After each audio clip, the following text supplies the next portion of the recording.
Alright, there we go. Should be live now over on the YouTube. How's it going, everybody?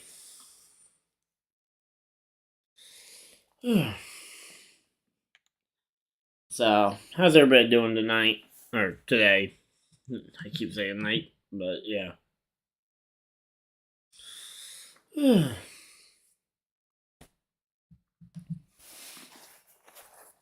So right now I think they should be getting ready for the driver start your engines here soon.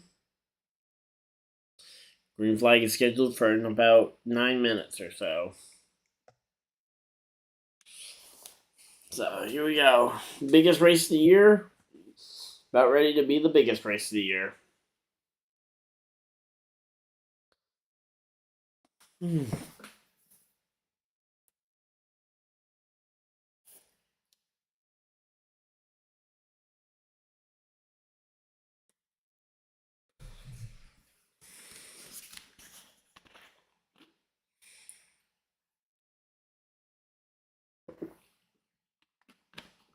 Alright.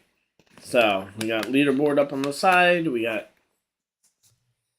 everything else here ready to go. Oh, forgot to get the Daytona 500 logo up there. 1 second.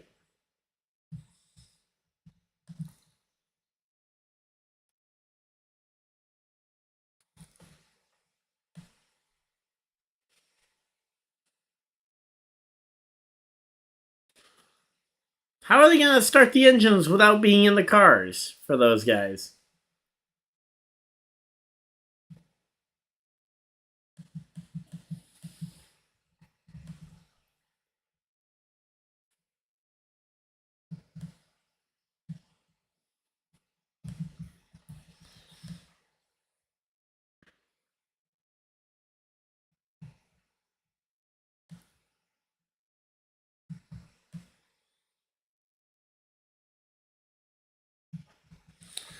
Alright, there we go. That's all set up. How's everybody's day going, though? Who's everybody's pick to win this race? I'm feeling like it's try to sign. I mean, I'm feeling like it's gonna be maybe Blaney's year. Maybe it'll be another Logano. But those Fords, I think it's definitely gonna be a Ford. Maybe it'll be Busch or Keselowski's day to win it. But yeah.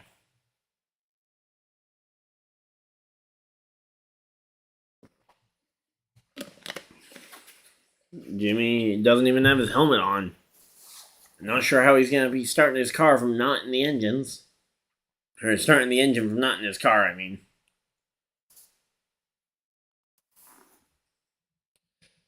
Here we go, let's see. How many... Okay, they're going to introduce a lot of these guys. But again, I'm still waiting to figure out how they're going to do this. Yeah, I'm still not sure how they're going to do this. I'm curious, but yeah.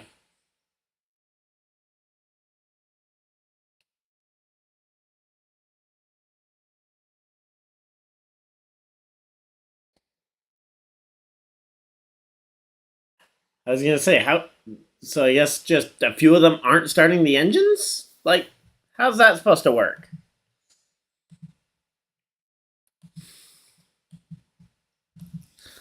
How do you start your? I just don't get how guys who are in the race were able to give the command to start the engines from outside the cars. Like Jimmy. And the next thing you do isn't putting on a helmet, it's putting on a hat. I just don't get it.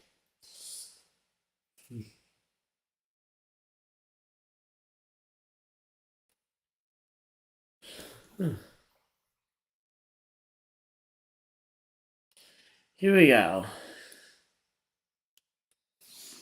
Anybody got an answer for that?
Alright, here we go.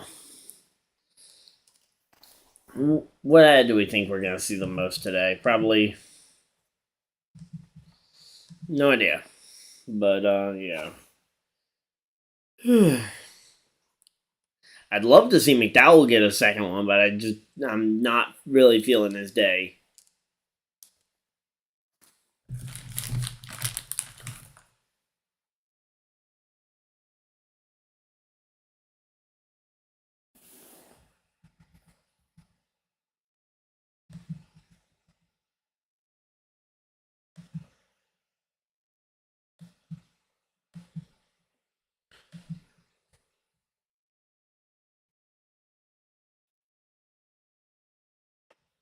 Alright, so fuel window looks like it's about 42 to 46 laps. Alright. Hadn't actually seen that on the website before, that the fuel windows are on there. Would have been helpful for some of those Xfinity drivers yesterday, running out of gas under yellow. I mean, that was an implosion and a half for those teams. So yeah, right now they're just kind of, I say we're still under a commercial break, but should be hopefully going green. Going green when we get back from commercial, hopefully, because yeah.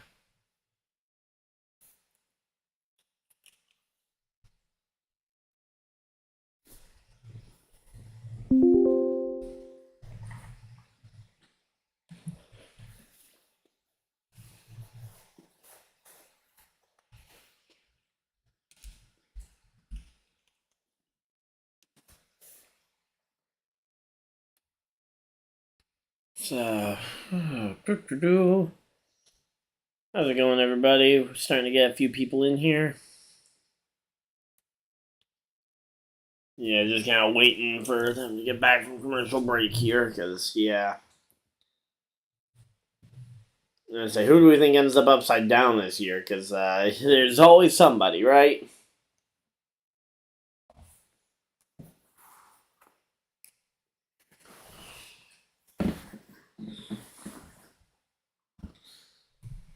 Alright, there we go. We're back from commercial break. And it is racing time.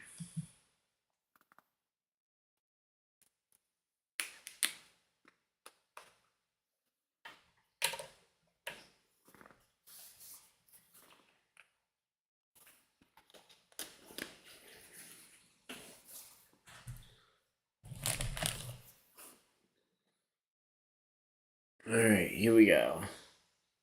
Introducing the host, we got Tony Stewart in the booth. Always love to see him up there. And Boyer's typically pretty good too.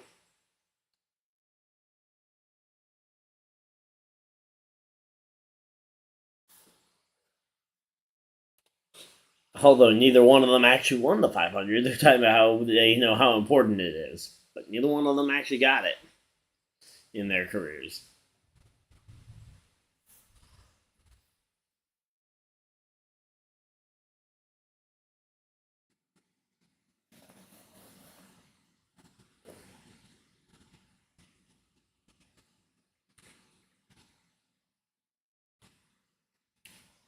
So, how's everybody's day going? We're getting ready for the 500.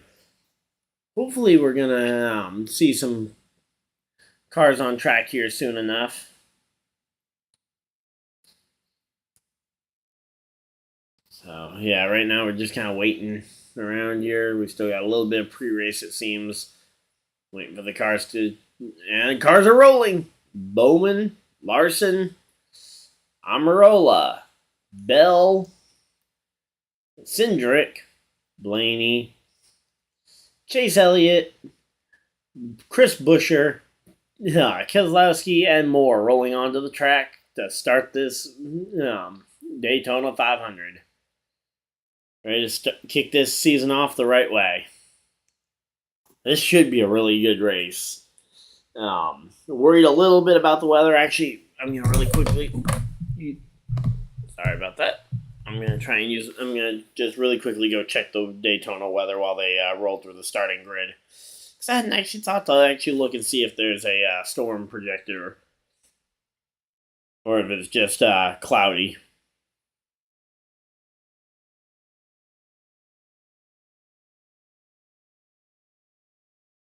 All right, looks like it should be cloudy to sunny most of the afternoon today, so shouldn't have a rain delay, but we've seen that Florida can have pop-up storms like last summer when the pop-up storm popped up and took out 3/4 of the field.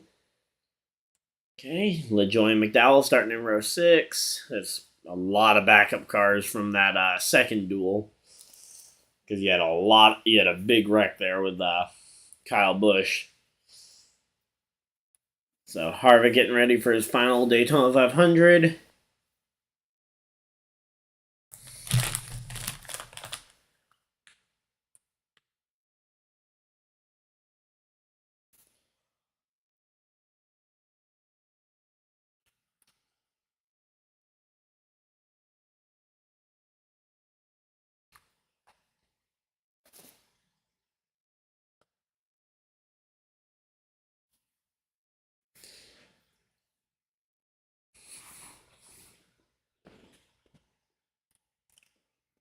So Kevin Harvick at 47, making his final Daytona 500 start here. We're getting ready for a hopefully great show here. Whew.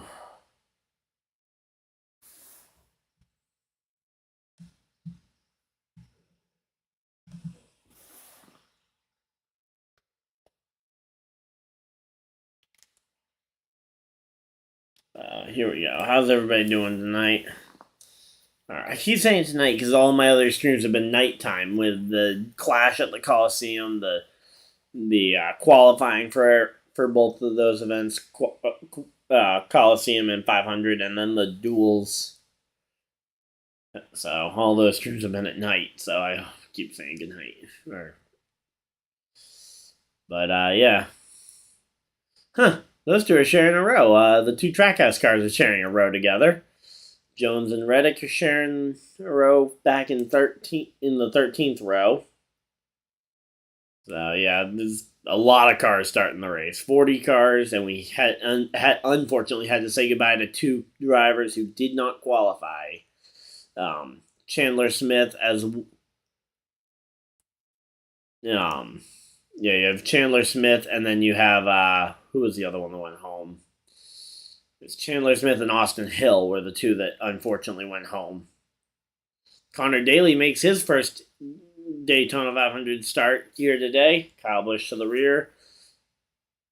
Yeah, unfortunately, with a wrecked race car. I'm guessing a repair job as well. Herbst managed to repair his car, and he'll get to start up there. Pastrana and Jimmy starting on the back row together, it looks like. Nice to see Pastrana and Jimmy in the field, but hopefully they just don't go out here and crash a bunch of cars.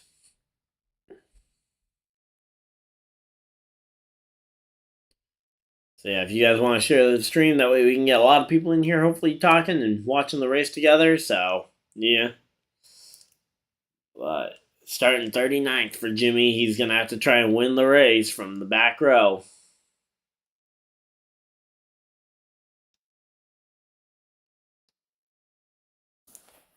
But, yep, Jimmy is now officially unretired for at least one race, and we know he's going to be back for the Chicago Street Race in July. Then we also know he will probably be back for the Clash next year, based on what he said at the Clash at the Coliseum this past year.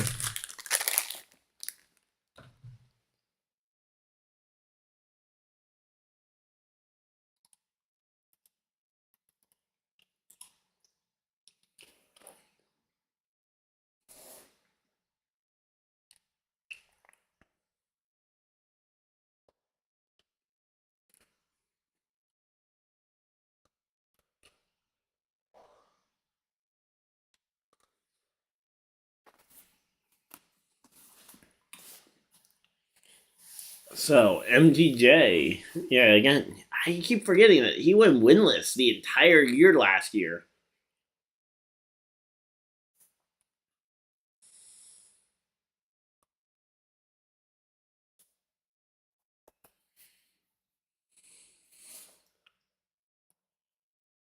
That would be an interesting one for MGJ to win, but I don't know. Again, the Toyotas haven't shown a ton of outright pace to kind of control the race like they did back in 2016 when Denny won, and the other two wins at Denny's were very close. I mean, not that the 2016 one wasn't, but it was all Toyotas at the front of the field this year, or not this year, but the last two wins for Denny were not that way. You had a lot of Fords at the front, and Denny just happened to be there with them.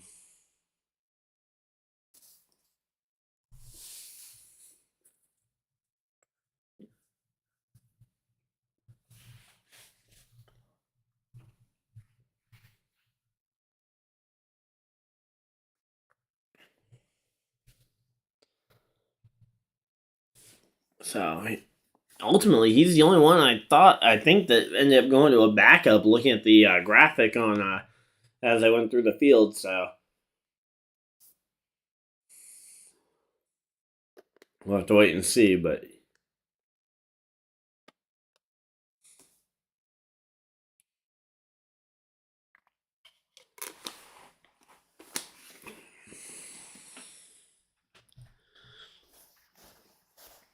so here we go.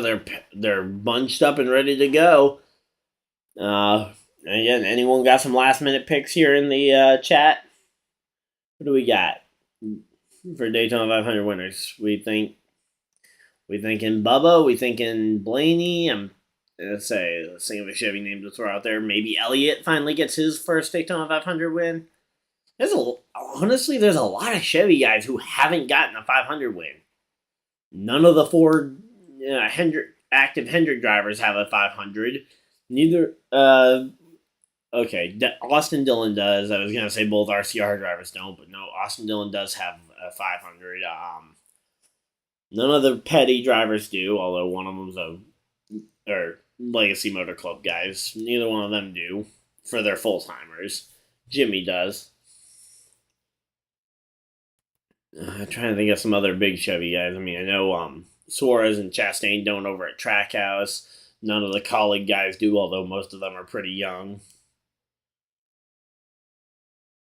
But when it comes to your Ford camp, you got two Daytona 500 winners at Penske. You got oh wow, yeah, that does not look good. I used to live down in Florida, and yeah, those are not good looking clouds. We're probably gonna see some rain, but I'm not. Yeah, I'm not convinced that that's not gonna produce some rain from those clouds. Well, they're kind of off to the side of the track for right now, so hopefully they'll just pass by and not actually stay.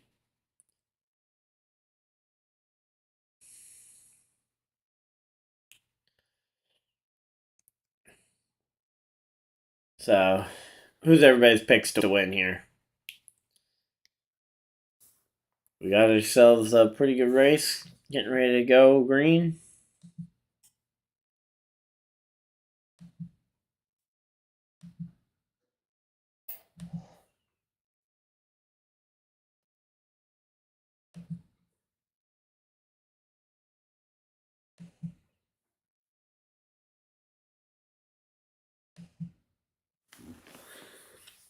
All right, here we go. We should hopefully be doubled up and ready to go green here.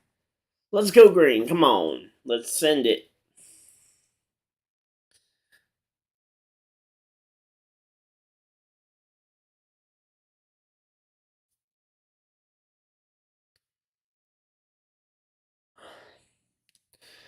All right, here we go.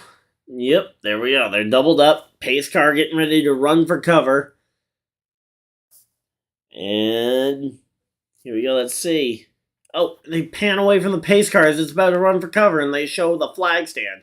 All right, pace cars run for cover, and now it is green flag in the Daytona 500. Let's go. Boogity boogity. And there goes Bowman. I'm guessing that the plan is going to be for Larson to let him down, hopefully. But looks like Logano's trying to make sure that's not going to happen. And they're side by side still. Now Larson could potentially go up the track to block Bowman, but I don't think that's their plan. I think the plan is hopefully to try and get Bowman down in front of Larson, but right now that top line is absolutely moving. And now they're coming back. And he still chooses not to block. Why is Bowman not choosing to block the bottom line here? He had a great opportunity to get down in front of Larson and hope, and especially once he kind of saw that his momentum was shifting. And Larson leads the first lap. So there we go. I mean, Bowman had such a good opportunity there at the midpoint of the backstretch to get out of a lane that was losing momentum and get in front of his teammate who had the momentum. But I guess I'm glad that they stayed too wide because that's going to keep this looking more exciting as they're trying to push back and forth, see who can get momentum here. But kind of expected that the teammates might try and work together here at the start since they got a long way to go. So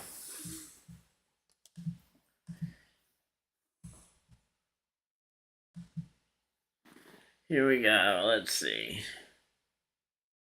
So yeah, McDowell slid back a little bit compared to where he started. The couple of guys moving forward. So there is some movement in the middle of the pack. Just right now at the front of the pack, we're kind of waiting to see what the first big move of the race is going to be. Because, yeah, right now they don't seem to have enough momentum either lane at any point in the run to actually get around the other.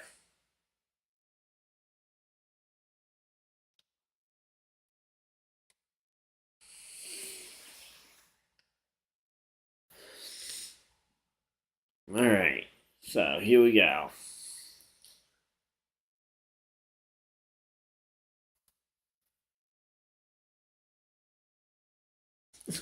Wow, 36 cars within 2 seconds of the leader. That's impressive. Now, it'll take way more than 2 seconds to get to that lead because the leader's not going to suddenly just completely go zero. But, yeah. Here we go. Man, they are still in kind of lockstep here, waiting to kind of see who's going to get the momentum. But, yeah, again, if I were Bowman, I would have tried to get to that bottom as soon as possible, even if it meant that the rest of the cars on the outside maybe get a run. Although I guess they can't pass you if you're too wide, right? Although again, this track is wide enough for 3 wide. Here we go. Larson can now move up and top and try and control both lanes, but that doesn't necessarily help a ton. It would have helped. Yeah, it would have helped if Bowman had been able to get down in front. Here we go. They're kind of keeping pushing. And say, after watching what happened to Kyle Busch in qualifying, or in the duels, I'm not sure I want them pushing too hard this early. But yeah, man, for 6 laps, they still have yet to have a breakaway from either lane. So I guess goes to show that these drivers really are pretty much even.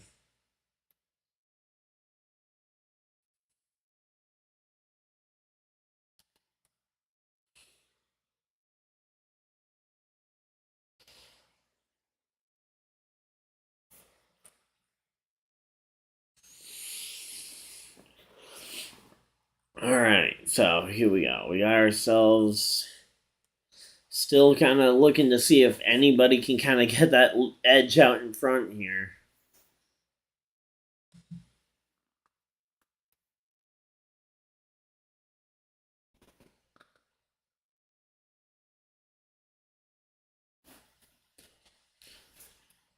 So, yeah, LaJoy up into that top 10. McDowell slid back to 13th right now, but he's found one of his two teammates. He's also got his technical alliance teammate there with Chris Buescher.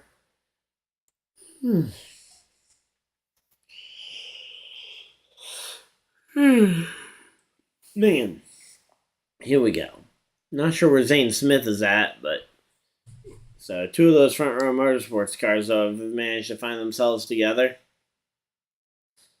which is always a good thing.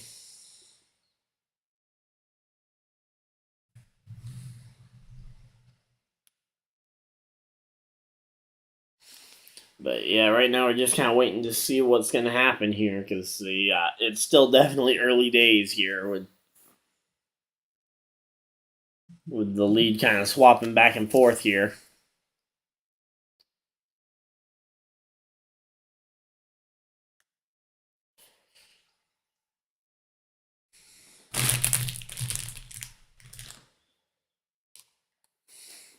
So Bowman's got 7 wins. Can the Daytona 500 be his 8th? Who knows?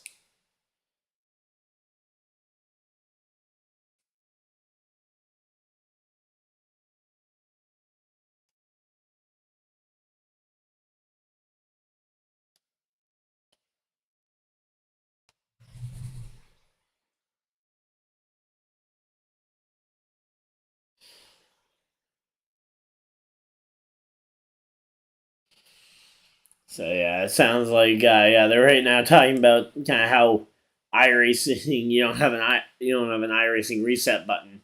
Oh hey, there we go. There's a nice breakaway at the front for Bowman to potentially move down and make the block. Come on, Bowman, move down the track and make the block. Come on, get lined up with your teammate. You've got the perfect opportunity there, Bowman. Come on, Bowman, move down the track. And they're going to go to a commercial break before we're going to see if Bowman's going to move down. He has the perfect opportunity to get lined up with his teammate. Man. This is definitely interesting, but yep, commercial break. So, here we go.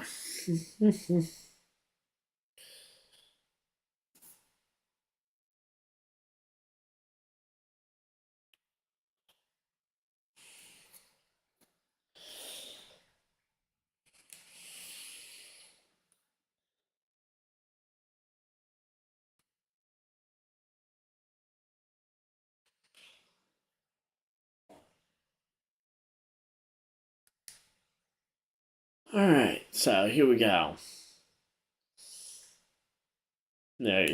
Wow, this is a pretty cool Kevin Harvick commercial talking about Kevin Harvick's final season. I am curious to see where he ends up picking up some wins maybe in his final trip to some of these tracks. Of course, most of those wins, if he does get them at a track for his last time, it'll have to be on the second half of the season. But next week, I believe it is at Auto Club, he'll have a shot to get a win in his home state for his final trip there.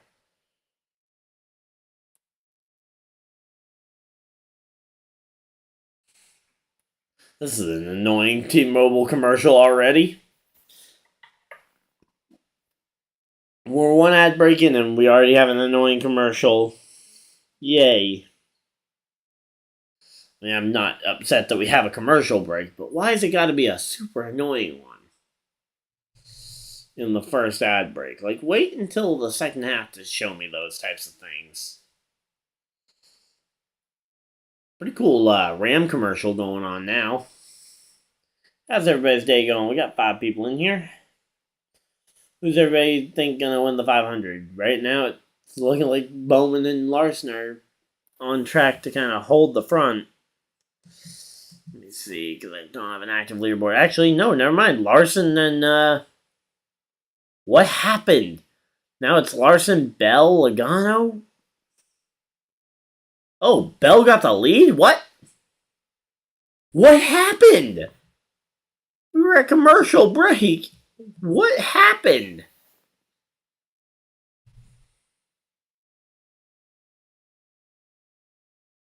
And we're not going to show what happened. Come on. Really? I'm going to show grip in corners on the virtual cars.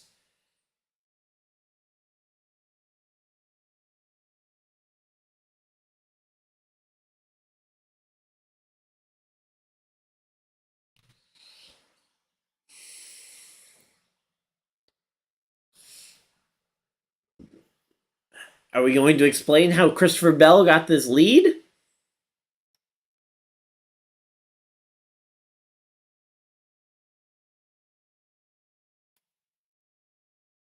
Can we explain how this happened? Can we show a replay? How is there not a replay of the pass? How? How is there not a replay of that? The first pass in the 500, the first competitive pass at least, that wasn't just the front, the outside and inside lines switching back and forth. How is there not a replay to show? Seriously. Bell had to have come from quite a ways back to pull this off. How did he do it? Sorry, but man, I just don't get it. I do not understand how... Okay, here we go. Showing a replay. So, alright, so Bell was third on the inside lane. Larson got loose there. So Bell took the opportunity to go up and block that outside lane when the momentum was falling back. Okay, that makes sense as to how Bell did it. I just don't know why it took us this long to get a replay of what happened. Like, you delay your segment like grip on the race on the corners. But yeah, we needed a replay of that sooner. But yep. So right now, I guess it's Bell and Bowman are the top two cars. And now the 5 coming back on them.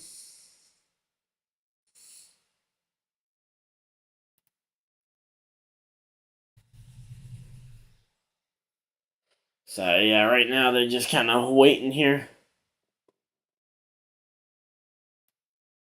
Huh? How you felt about the Super Bowl? Yeah, let me guess. Wait, was it about needing a replay on the holding call or something? But yeah, because it's like, I don't get how you have your first big move of the game. Now, I get it that you didn't know when the first big pass was going to come. But how you don't have a replay of that right away when you get back from commercial break? Or even if you explain the grip in the corners thing and then show the replay. But they had like a 2-3 minute segment in between there that they decided to do. So, yeah. Okay, so yeah, you were talking about the holding call, yeah. At least this one wasn't the very last pass of the day, but I'm hoping that the last thing of the game, or the last pass of the race, will be caught on camera, because the pass of the lead, any pass of the lead should be shown as soon as possible, and those final 10 laps better be not caution free, but commercial free. Especially if it stays green. I can understand if we get a yellow going to commercial break to try and burn some of those yellow flag laps, because they take a while and it's a good chance to try and give your advertisers some more bang for their buck. But yeah. But especially it's your first big thing in the biggest race of the year, and they missed it by that much. Are they about to go to another commercial break this soon? Or, okay, I guess they're just doing a promo for the Guns N' Roses paint scheme there. Nope, they are going to a commercial break. You're kidding me. Or is this just a full screen promo that's going to take away from the thing? Because they were giving a little sample of the music, but now they're showing a full screen advertisement for the Guns N' Roses tour in 2013 or 2023, not 2013. So yeah, right now I guess they're just doing a full screen promo. Hopefully, nope, they're doing a full set of commercial breaks.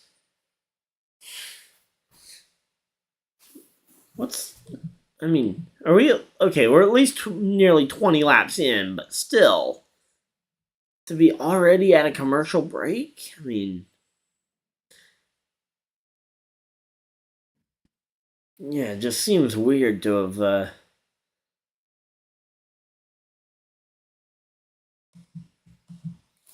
Doesn't seem to make a whole lot of sense why this has happened like this.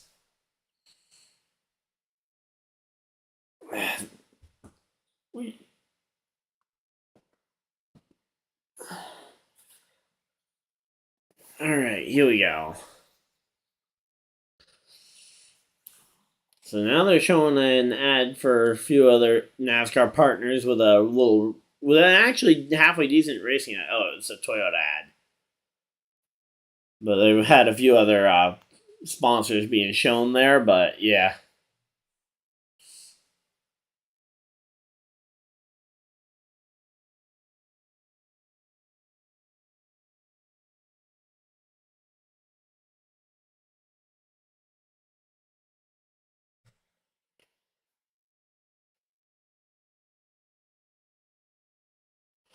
Alright.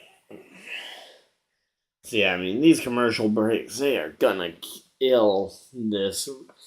At least, especially if they end up missing anything key like what happened there.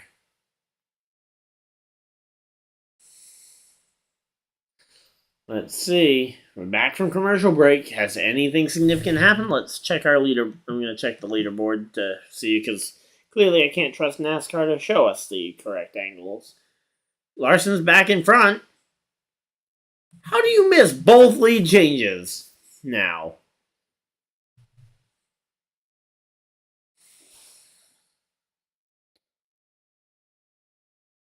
How do you miss? Okay, did Bell go up to the top to try and block, and that's what happened?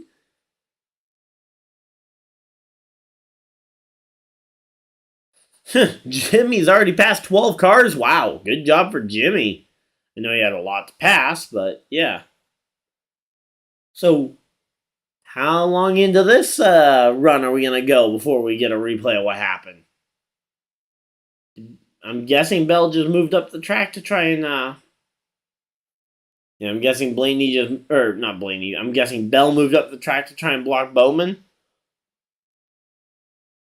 But yeah,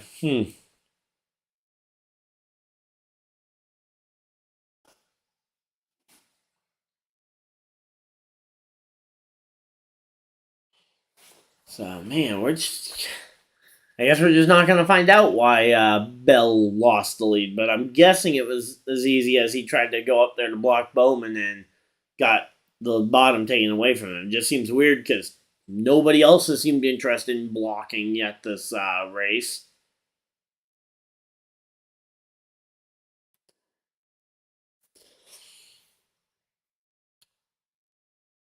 Oh, and there we go. Bell back to the front. There we go. Okay, Bell, get down in front of that fast number 5 before he comes back by you. Too late. He's already back by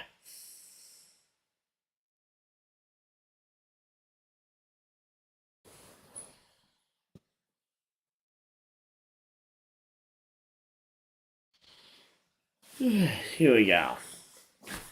So we're already 25 laps in. The stages are The first stage is 65 laps. So we're coming up on halfway in this first stage.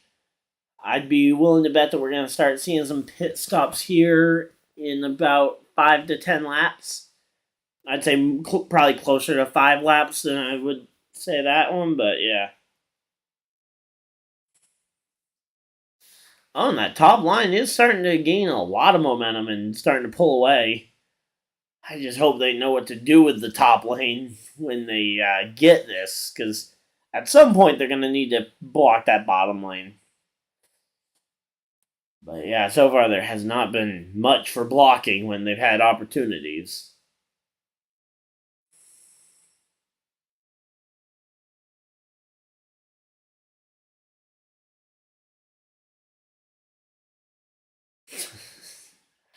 So, yeah, the Toyota's not leading a lap in Speed Week until today. I mean, it doesn't make it's not overly surprising to see that the Toyotas didn't lead a lap throughout the first few days of Speed Week. But yeah.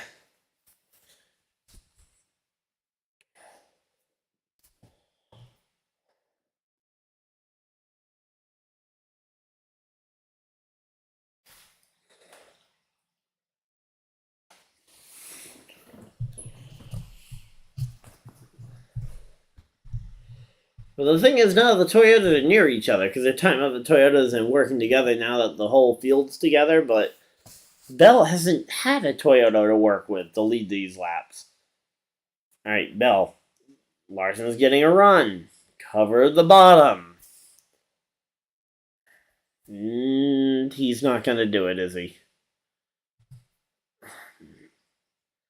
I mean, again, I'm glad because... Oh, and we got Ty Dillon smoking. It looks like maybe a flat tire. He's coming to pit road. Ty Gibbs has the fastest lap so far in this 500. But Ty Dillon with a flat tire. Rutro, hopefully that isn't a sign for everybody else. And we're just going to go to commercial there without really mentioning or taking a look at what happened to maybe cause that flat tire, because tires should not be going flat this quick. But, yeah. Hopefully, maybe when we get back from commercial, they will have, like, a actual debrief on what actually happened. Because that I could understand, taking some time to try and figure out where in the field it happened and see if they have a replay angle of it. Because where it didn't have it wasn't a big kind of point or focus point of it.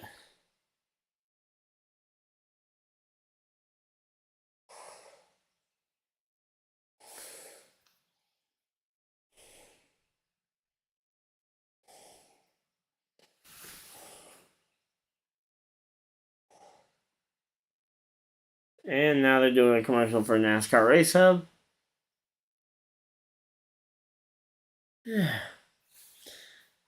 Man, these commercial breaks have just seemed really poorly timed. I mean, yeah, I know some of them probably aren't overly negotiable because you have to have commercials. I'm not even saying no commercials. I'm just saying that it seems like either they are cutting to it at inopportune times and or they're not really taking advantage when they have a kind of boring lockstep type look. I mean,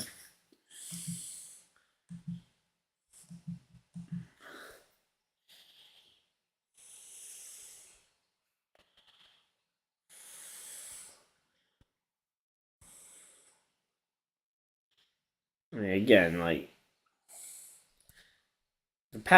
two passes for the lead. We never really got an answer, but I think the obvious is probably it. And then we don't have an answer yet on what happened to Ty Dillon. Again, maybe we'll have a nice, well thought out answer when we get back from the commercial break, but I tend to doubt that.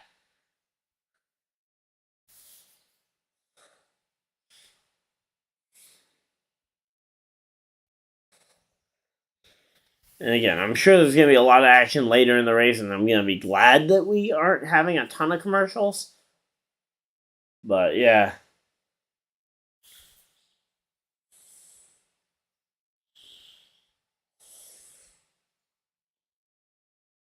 So showing the replay of that 2007 500, which was an insanely close race, won by Kevin Harvick, his one and only Daytona 500 to this point.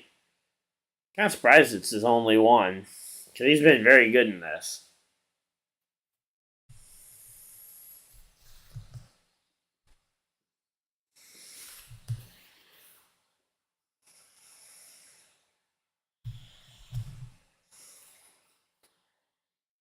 All right, here we go.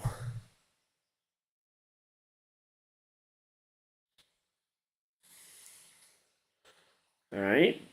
Well, we got Bell still leading. At least there wasn't a lead change under this commercial break. Can we talk about what happened to Ty Dillon yet? Or do we not know? Let's see. I'm going to see how many laps potentially Ty Dillon lost or if he's out the race.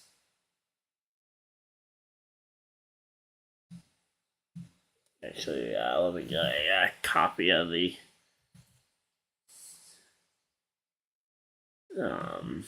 leaderboard. That way I can actually search up and down it without messing up the screen region.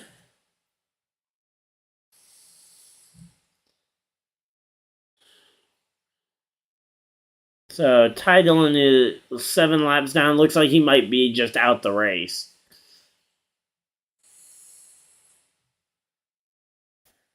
Let's see.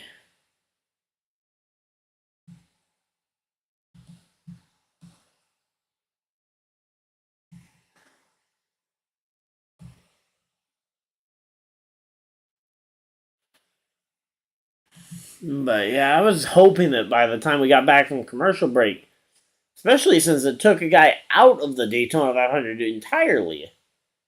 I mean, maybe I could understand it if it was just a routine flat tire.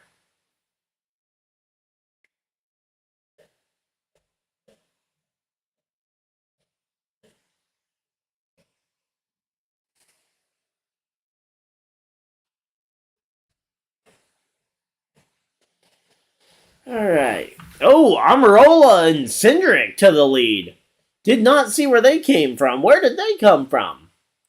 I mean, I know where Amarola and Cindric were. They were in the outside lane. I guess they moved to the bottom there in front of Larson as they dropped back. But hey, there we go. Amarola gonna lead his way to the Daytona 500, or lead the Daytona 500. I guess would be the way you'd say that. But yeah, now it's Amarola versus Bell at the front of the field. Corey LaJoie moving ever closer to that top spot. Corey LaJoie's in 5th. Now he's up to 4th. Up to 3rd. Corey LaJoie down to the bottom of the racetrack. Here comes Bowman and Corey LaJoie. Bowman to the race lead. There we go. There's some action to call. Bowman and Corey LaJoie to the bottom of the racetrack, and Bowman out front, LaJoie to 2nd. So Corey LaJoie is up to 2nd place.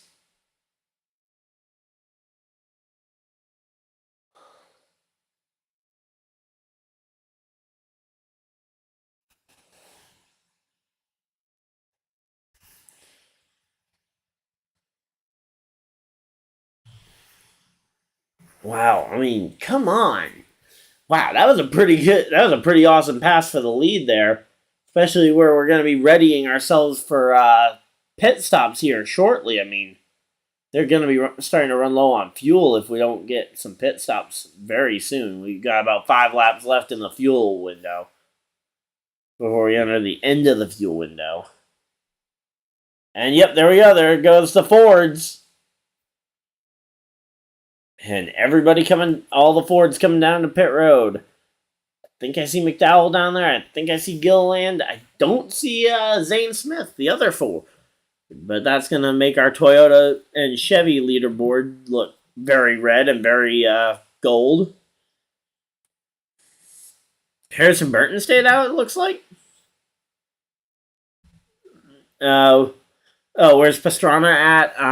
Well, we just started the green flag pit stop window, so he's going to be higher than he otherwise would have been. He's 25th. Currently. Again, started near the back, probably kind of waiting for this moment here. More pit stops there. Looks like Chevys Noah Gragson, Larson, LaJoy, Bowman coming as a part of this group. A couple other Chevys, one Ford there near the back. Looks like maybe Zane Smith as well coming to pit road here with 27 laps left to go in this first stage. So here we go. So Bowman makes his pit stop. He's getting some gas. Elliott was down there. No real shock with the other 100 cars coming. William Byron was down there. The other Legacy Motor Club car was there.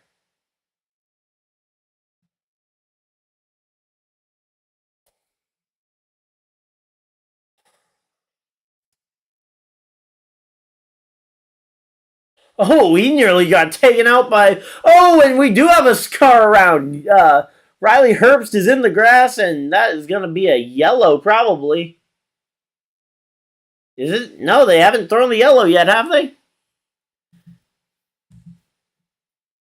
Wow, I don't know how we stayed green through that. Car sideways in the grass normally is a pretty obvious yellow, but I guess they decided they wanted to try and keep it green. But there we go. A lot of Toyotas and Chevys in that bunch. Saw Kyle Busch, saw a lot of the Toyota field. And Pastrana's now leading the field. Travis Pastrana to the race lead.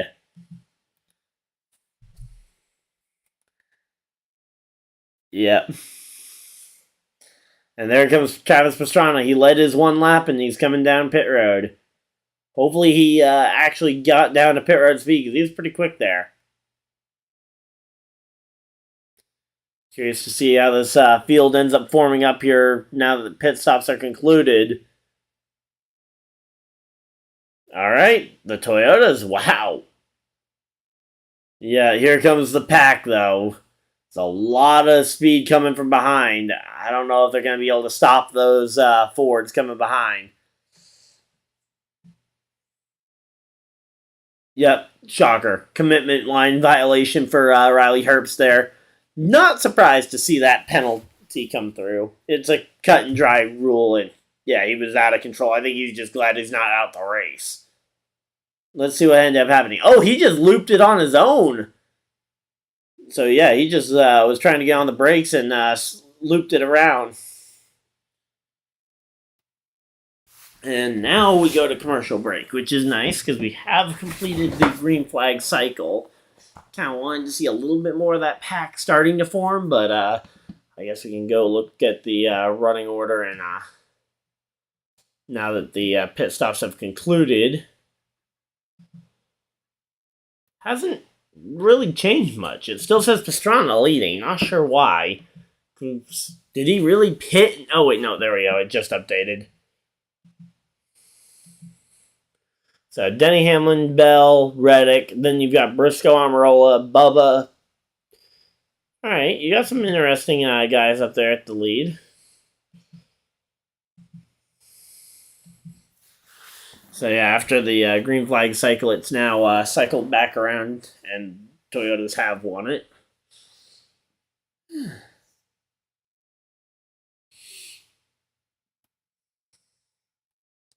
That was an exciting bit of racing, though, there. We had a lot of passes right before pit stop started, which is risky because if you get to that, if you go to that outside, you know you got to get back to the inside before you can pit. Otherwise, you risk having yourself spun out like what happened to, I think it was Austin Dillon.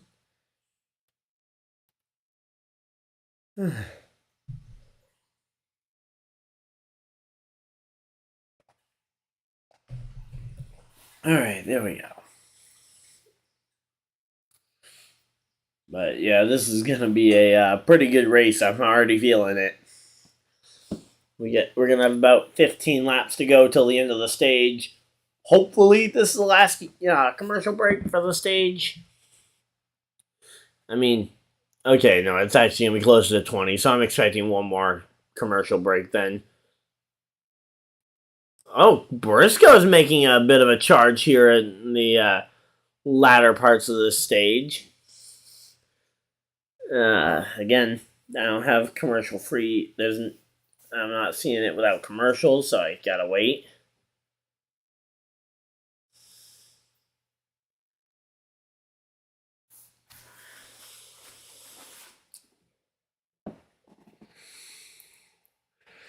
So let's see. Let's see if I can get some commercial free or some. Let's see if I can get NASCAR Drive going.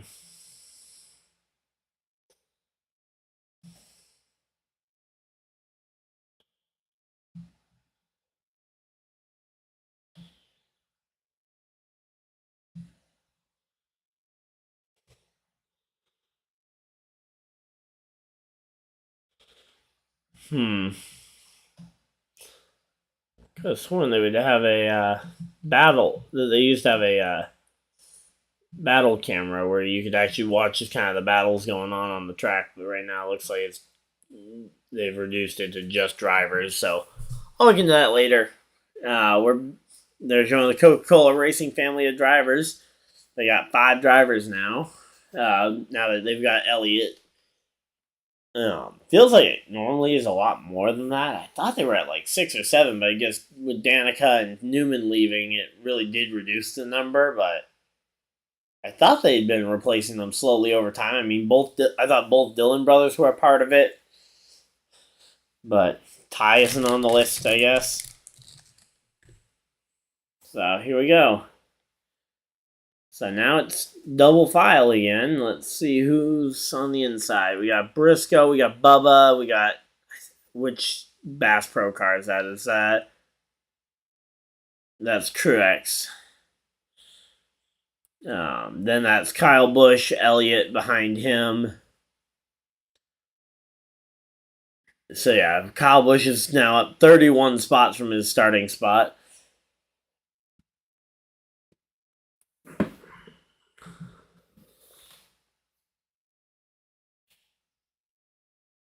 All right, so yeah, so now we're back to kind of running steady here.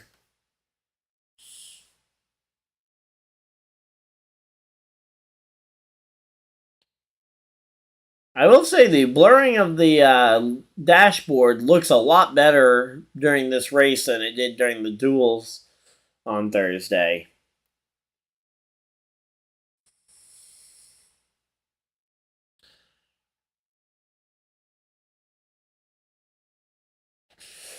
So here we go. All right, Briscoe again. I'm curious to see this Ford versus Toyota battle at the front. There we go. Briscoe to the lead. Bubba up to second there. He's got his nose out in front, and that's a lap car. Who's this that they're coming up to lap? Is that? Oh, it's Pastrana. That lap without the draft is killing Pastrana. No. All right, Pastrana, just get in line, get at the back of the line, and take your waiver or your free pass when we get this stage end here in about 10 laps or so. Because, yeah, right now it's Pastrana versus Connor Daly and Riley Herbst for that free pass. So just be aware of those 2 guys and you'll be okay.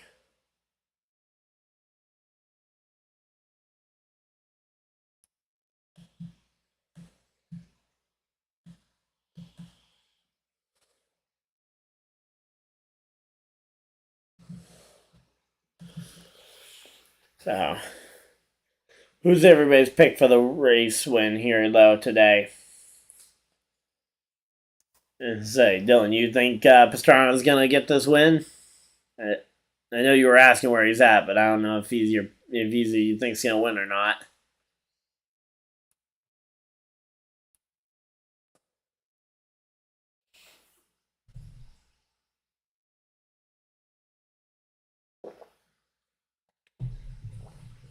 All right, here we go.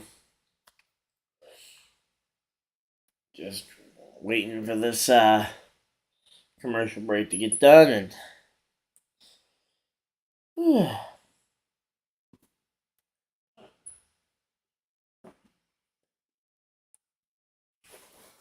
Here we go.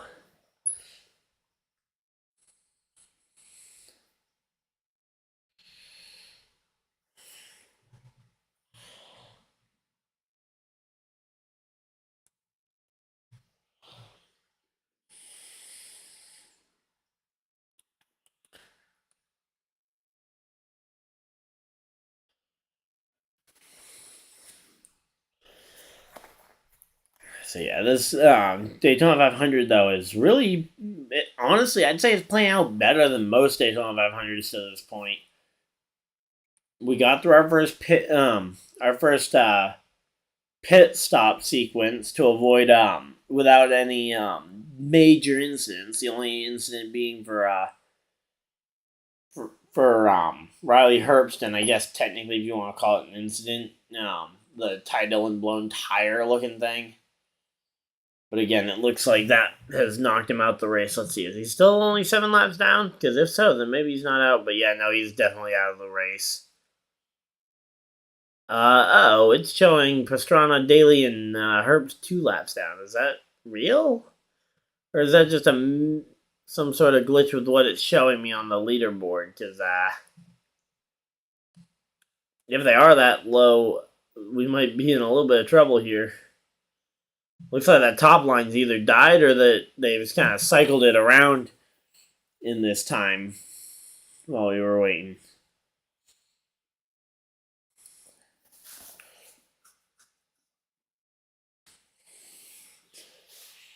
So yeah, now they're showing some of the Fox Bet Super 6 stuff. Those are always kind of fun to play. Oh!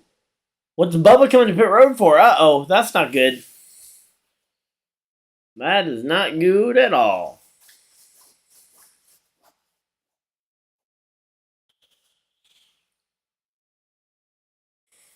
Oh!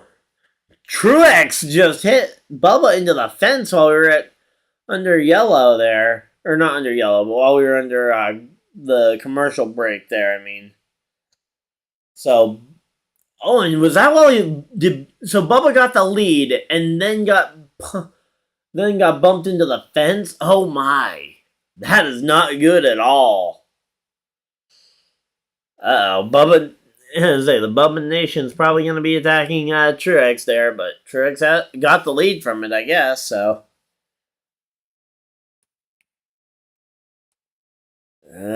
He's gonna be fighting most of the rest of the race probably to try and get back on the lead lap, unless he can.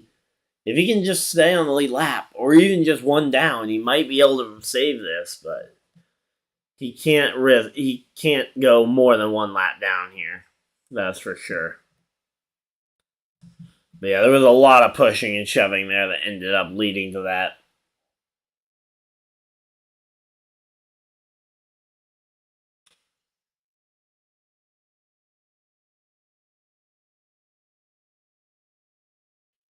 All right, here we go. Wow, that Toyota stronghold at the front, though, it's starting to form. I didn't think it was really all that possible to form here. But yeah, I will have to check my fantasy lineups though when we get closer to halfway in this race.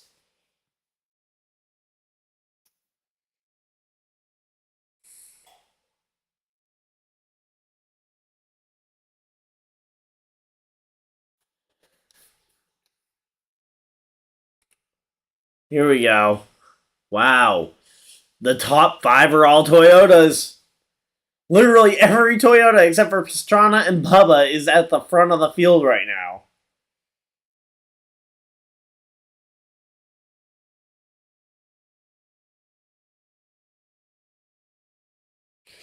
Okay, here's the question. Do the Toyotas maybe work with Bubba now?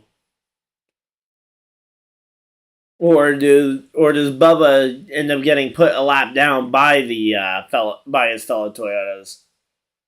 Looks like they're gonna put him a lap down, and nobody's gonna let him in line here.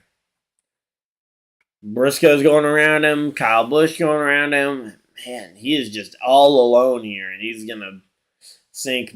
Hopefully, he can get back on the lead lap here, but it's gonna be tough.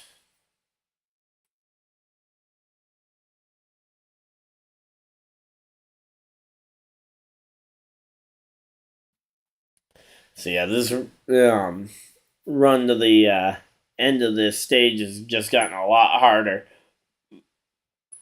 Nice to see the Toyotas, though. They're all in really good spots here to try and earn a lot of points.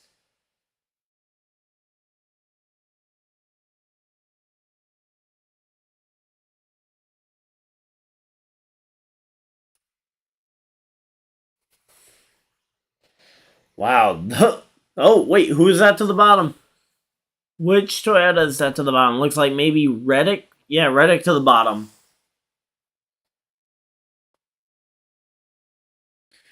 So Reddick went to the bottom here on the other Toyotas, trying to mix it up, I guess.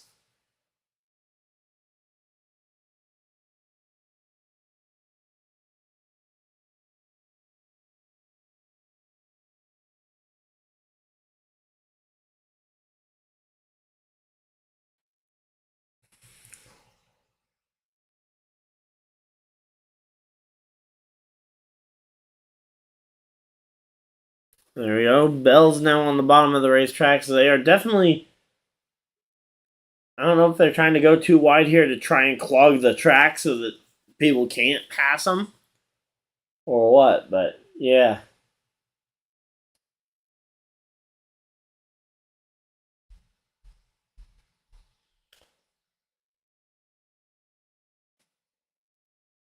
Definitely an exciting first stage here, though. Looks like Truex or Hamlin are probably in place to get a ton of these points, along with the other Toyotas. Reddick actually falling back. He's not the best spot.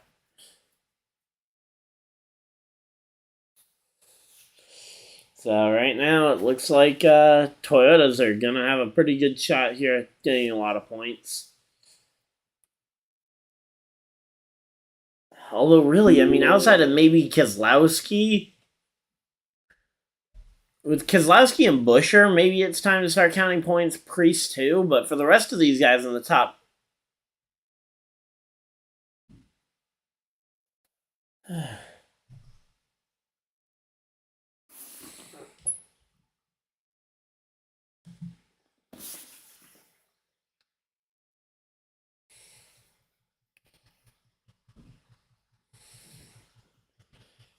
But yeah. Yeah, this has been a long green flag run. And oh, there's more cars going a lap down. Are you kidding me? So Bubba's job just got harder. But there's going to be a lot of guys trying to points race here. I will say, Ty Gibbs actually is another one that is going to have to start worrying about points.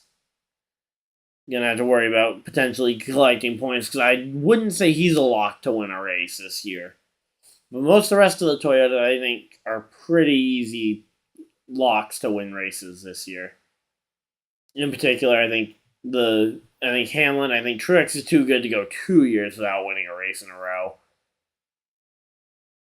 Reddick, I think it's unlikely he'll take too much of a step back, and he won 2 races last year, so.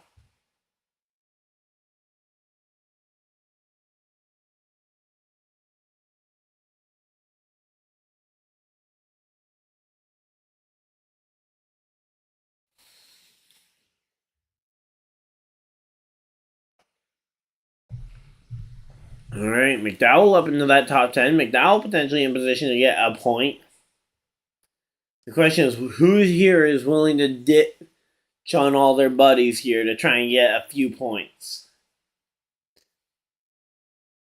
Is it going to be Amarola? Is it going to be, yeah, I think Amarola, Keselowski, Busher. I think that chain there could potentially be the group to make a move here.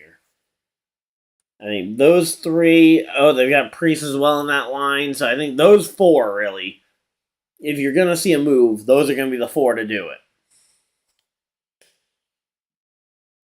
But you're going to have to make sure you're careful about your lap cars here. If there's going to be lap traffic around, potentially. So let's see. It's 3 to go. How many? Okay, here we go. Here's that run coming from even further back than I was looking originally. Here comes Harvick. He's the lead car in the outside bunch.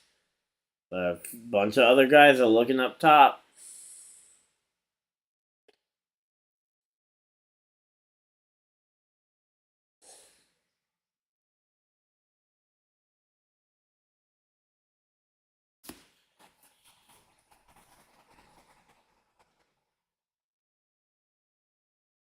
Oh, wow. Bell is back in 25th. So yeah, this is gonna be much harder for Bubba to stay on the lead lap if they don't. If these cars are gonna keep getting lapped here, and is that's all Allmendinger getting lapped now. Uh-oh, that's not good. I was kind of hoping he would have a good day.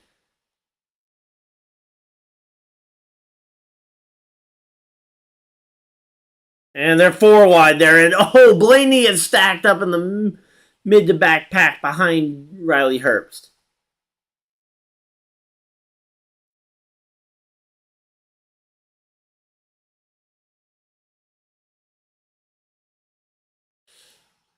So here we go. Bubba versus Zane Smith versus Allmendinger here for the free pass.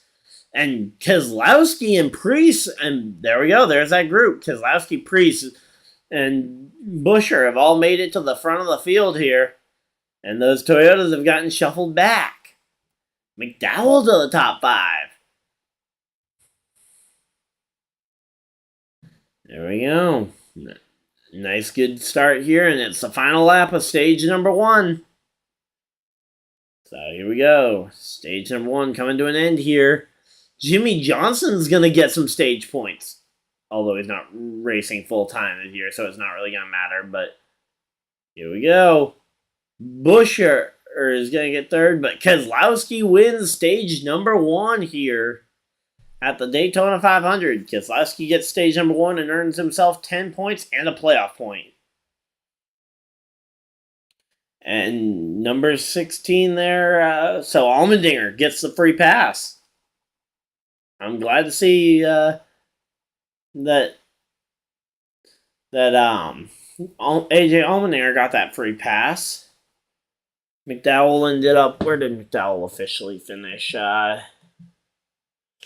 McDowell got 5th. Okay, so Ford's 1, 2, 3, 4, 5. Highest Toyota was Gibbs in 6th. Jimmy in 7th was the highest Chevy.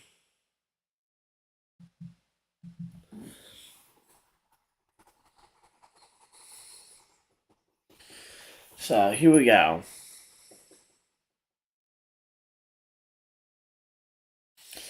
All right. How's everybody's day going? Who you guys got for the race win here?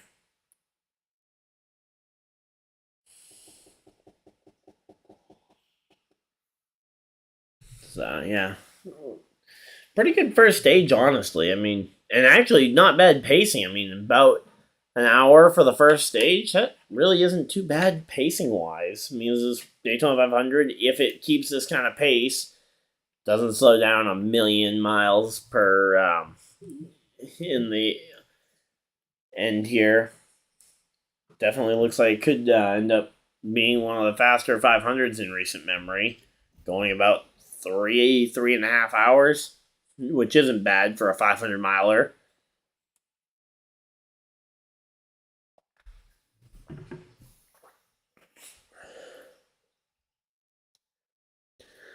Hey, Todd Gilliland got a point in that stage. That's not bad. Did not expect to see those. Didn't expect to see all those Fords kind of get that kind of momentum. You have to wait and see what Bubba does the rest of the race to try and get back on the lead lap. But yeah, he's already kind of questioning though the. Yeah, I mean, it's got to be a bummer to miss out on that free pass. That would have been a really easy way back on the lead lap.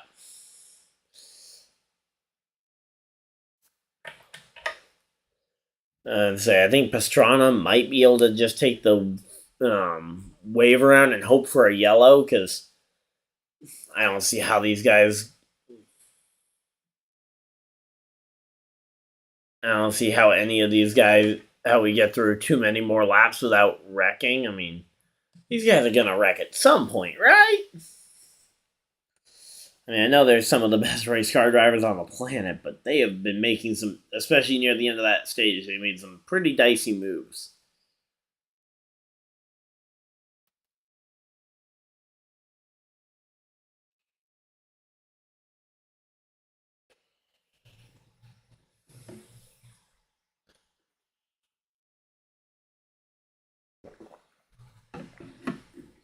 But yeah, I am excited to hopefully get to the track a few times this year. Not sure on which races it'll be quite yet, but I got a few of them that I've got my eye on. So here we go. They're going to show us finally why Allmendinger went to the middle here.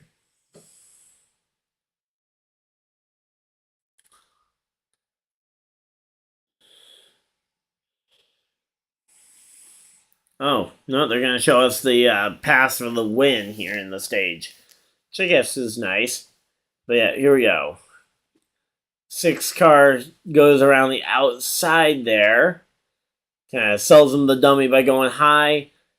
Then cycles back down low with his corporate teammate, at least. The fellow Ford there with Ryan Preece. And once they'd shuffled those two Toyotas out the front, they were able to get the rest of their cars around and push the Toyotas back outside the top 10 of Denny Hamlin and Truex in particular.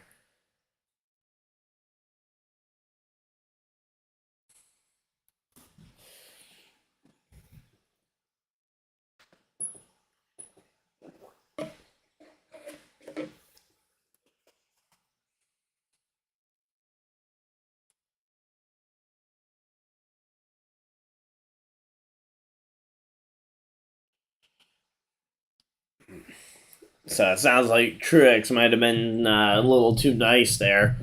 Tried to stay with his teammate and see if they could beat him, but the other cars had just way more momentum and energy.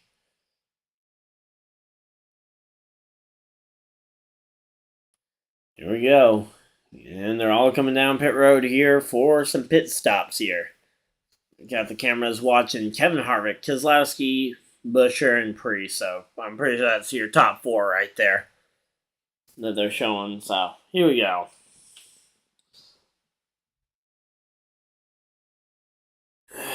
Here we go.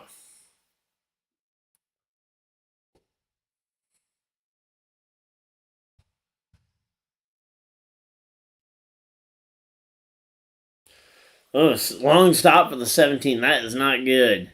And Ryan Preece wins the race off pit road here. Keselowski second, third, Harvick fourth, Almirola fifth, McDowell sixth, Austin Cindric seventh, Truex eighth, William Byron ninth, Kyle Busch, and 10th, Chris Buescher. So Chris Buescher drops a long way from like top 3. I think he was third, all the way down to 10th here. So he lost 7 spots on that pit stop.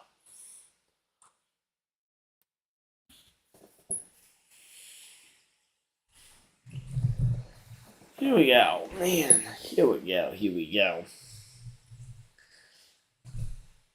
So now they're talking to, they haven't talked to the rate, they aren't talking to the race winner, or to the stage winner, I mean, but they're talking to instead, but yeah, they've been following along with, or they're talking to at least, Noah Gragson, who I'm not even sure, where did Gragson end up coming out of all this? Okay, Gragson is 10th now, but I don't think he was top 10 before coming to pit road, so. And back to commercial here.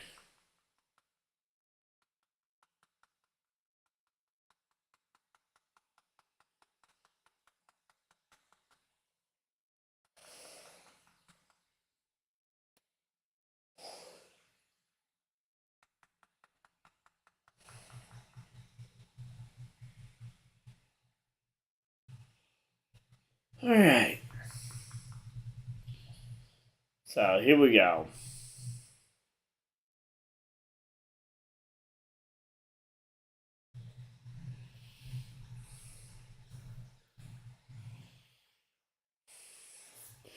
So yeah, right now we're just kind of waiting for these commercials to end.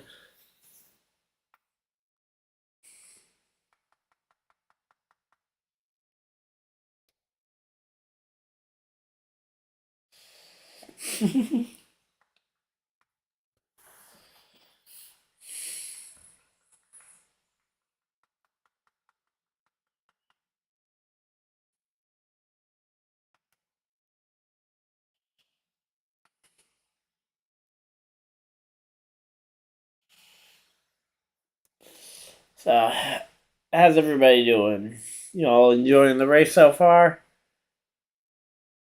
Obviously, I think to say the stage win was definitely a surprise to see Keselowski make that move, but honestly, considering where they were, how they were lined up, I did kind of call it eventually, but I did not see at the start of this race Keselowski having the kind of speed to make that kind of move. Although he was fast in the duels, and honestly, he's been fast the last year and a half here, or the last year or two here.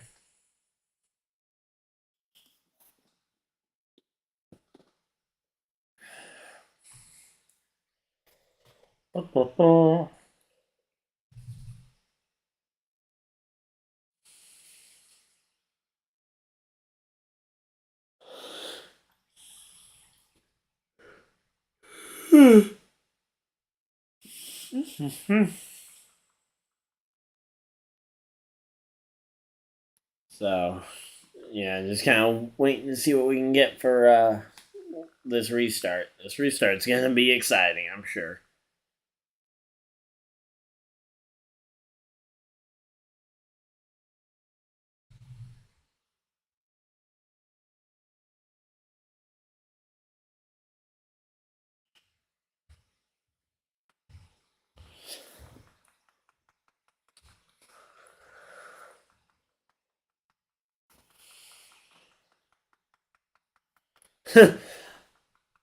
Denny Hamlin apparently. Oh!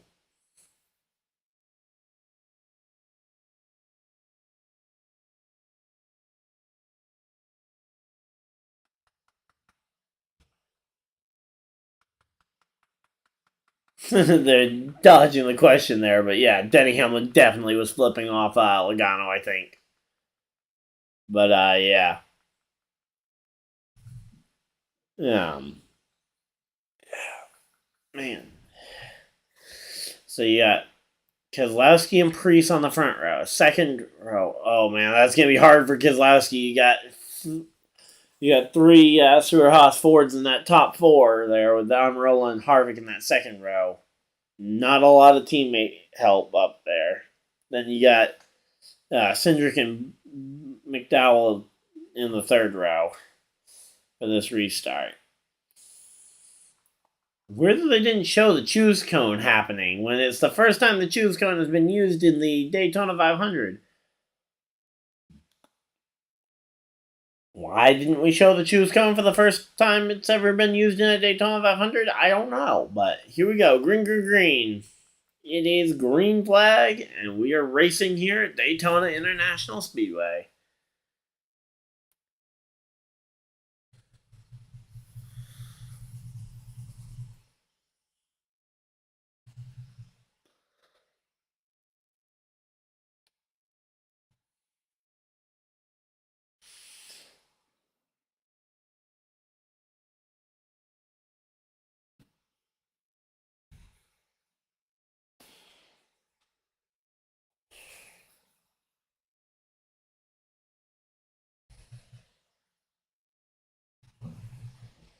Alright, yeah, back to green flag. Keselowski's got clear, so he can move down to the bottom, and we're finally starting to see guys move lanes. Yes! There we go. Keselowski moves down to the bottom, and Almirola goes around the outside.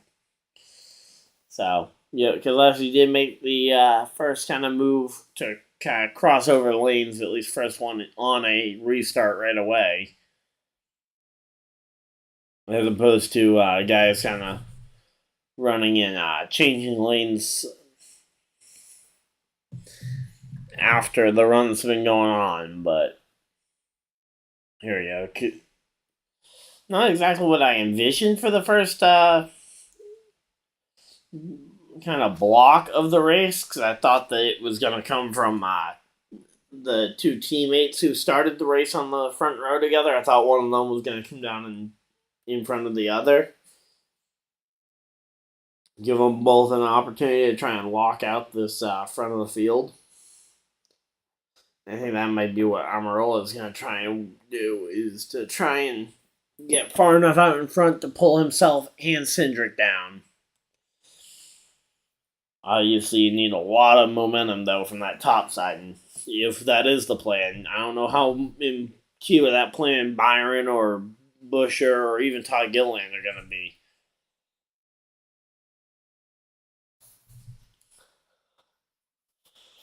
But here we go. Guess we're going to have to wait and see, aren't we?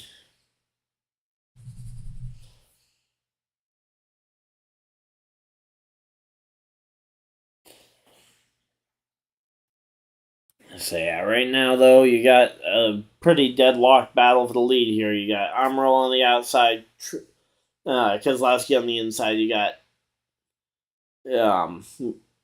I'd say the help looks a little bit better organized on the bottom compared to on the top, but really it is fairly equal here between the inside and outside lane in terms of organization of the pushes. Alright, here we go.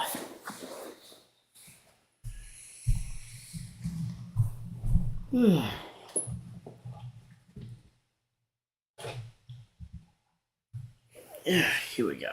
Just trying to get some room to stretch there, but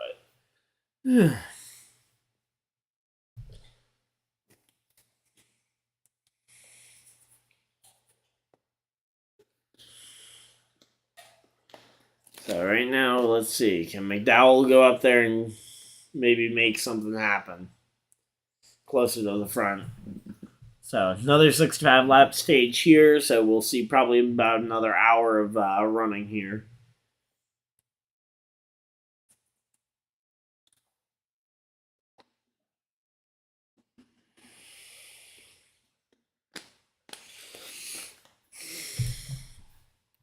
And here we go. They're going to another commercial break here. Oh no, is this a side by side? We gonna get some side by side ad? Nope. We get full screen ads. Dang. I was hoping for some side by sides maybe. But yeah. Whew. Definitely an interesting race thus far. How are you guys enjoying the race? Let's see. I'm gonna do a quick check to see who all maybe got their lap back from staying out. Okay, so Bubba, Zane Smith, and Travis Pastrana are still each one lap down, so nobody actually got a lap back outside of Allmendinger at the last stage break. Allmendinger is still stuck near the back of the field, although he isn't the dead last driver, so he's made some passes at least. That's better.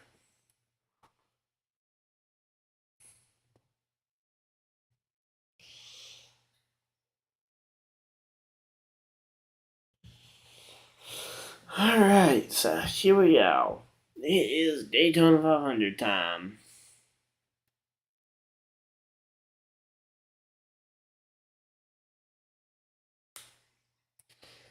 Here we go.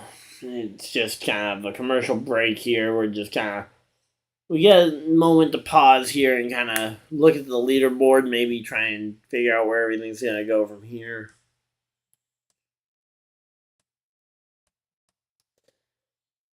So I wonder if anybody ends up pitting here a little earlier to try and take this spot.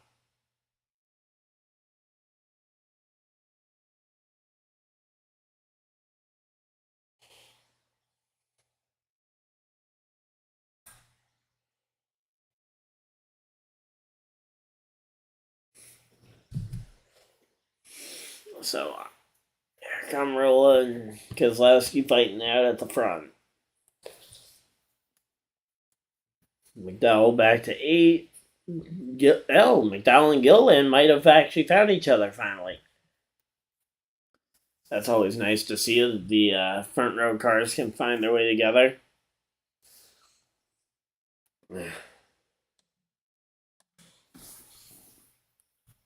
But yeah, I think next commercial break I'm gonna do a ad break of my own and go to the bathroom, and hopefully it will end up meaning missing green flag stops because green flag stops are gonna be eventually. But I think you're gonna see them earlier this time than you did the the first pit stop, because I think you saw people kind of understand that, okay, pitting later didn't necessarily help a ton, although the Toyotas who pit last did end up coming out ahead of most of them. Ooh, yeah, that every time I watch that car just looks like it took a pretty hard shot to the outside fence.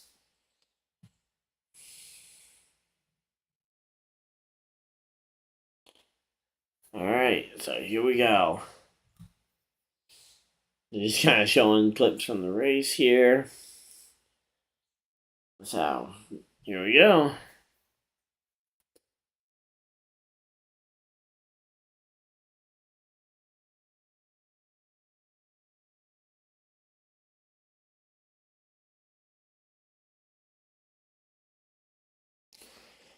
Alright, here we go. So they're back from commercial break, and we got ourselves a race.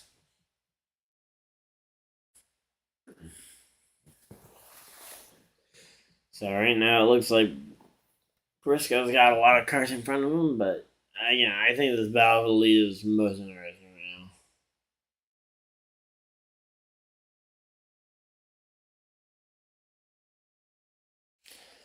now. Alright, here we go.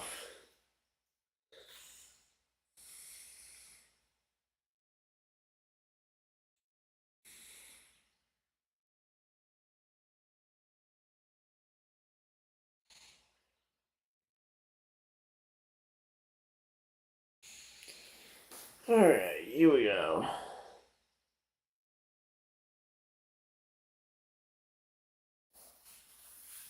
I'm expecting that we're gonna start seeing pit stops here pretty soon. I mean, we haven't entered the window yet. We still got another 5 laps or so before we truly enter the pit window, but you don't want to be the guy that gets caught out there waiting too long, like Pastrana.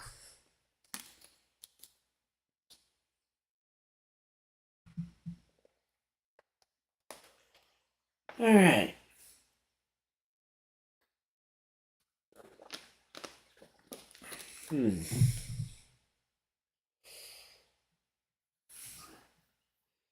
Here we go. Keselowski leading laps of the 500 for the second year in a row. I'm sure he led laps in prior years as well, but for the second time in a row while driving the 6 car, I guess.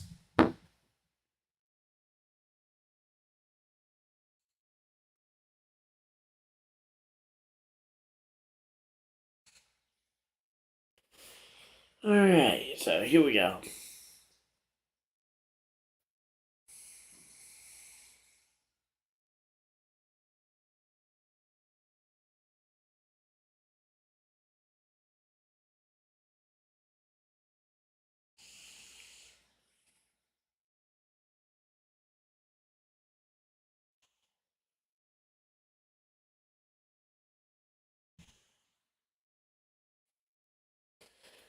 Alright, man. Here we go. Keselowski and Priest with a run together. There we go. We got 3 cars clear. Now you got Logano clear. Or wait, no, that's McDowell. Who is that? Is that McDowell or is that Almirola?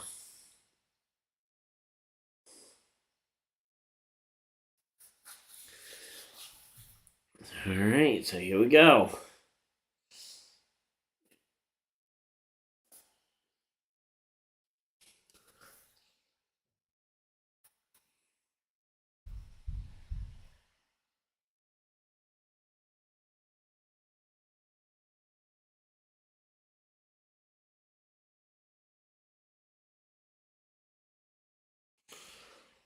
Alright, here we go. Looks like another commercial break.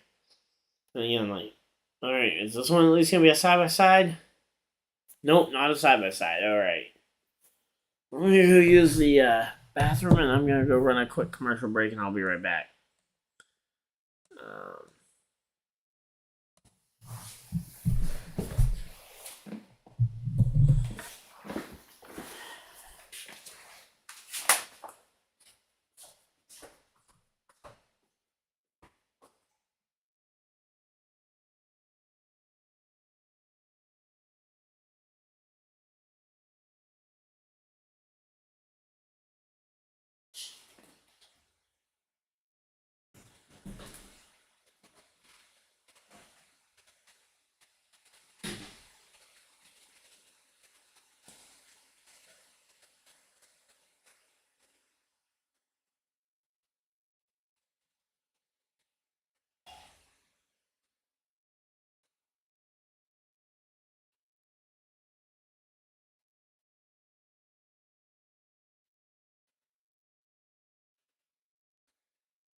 Here we go.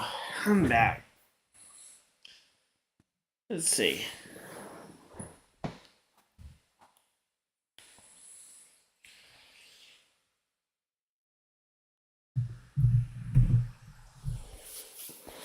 Ooh, McDowell up to fourth now. That inside line really kind of caught itself back up there on the caution brake.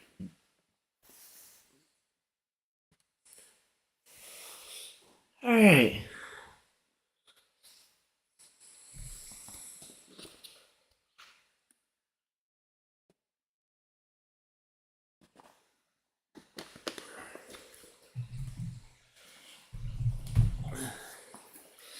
Here we go.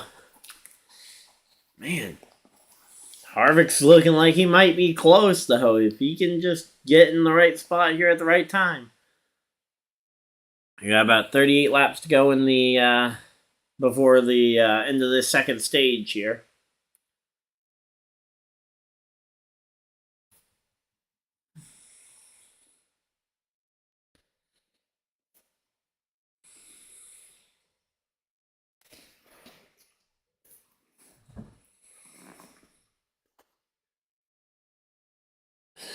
There we go. Jimmy to the top 10. Kyle Busch is up there in the top 10. I hadn't seen that one yet.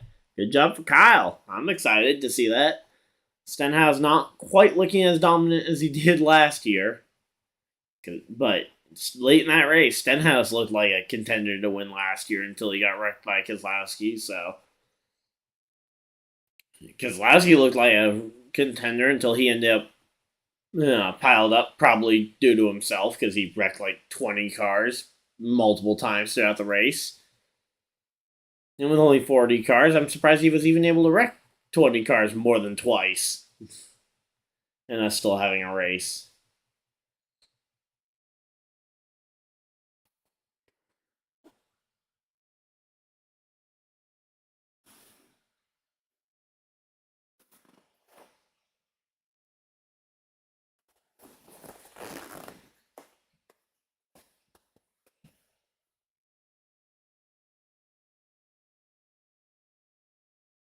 Okay, so Petty no longer has a stake in the Legacy Motor Club, and now Jimmy does. Yet they're still using all of the Petty branding, like the Petty number fonts and stuff. What? That's confusing.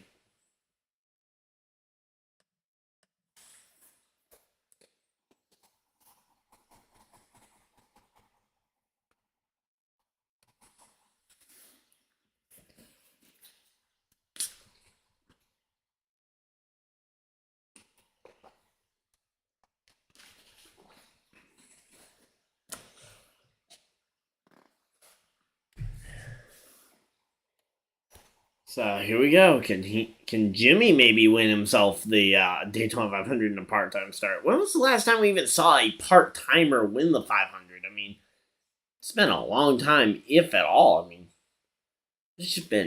there has not been much historical precedent for a driver not in that's not full-time win the race, mainly because there's usually so many full-timers in the field.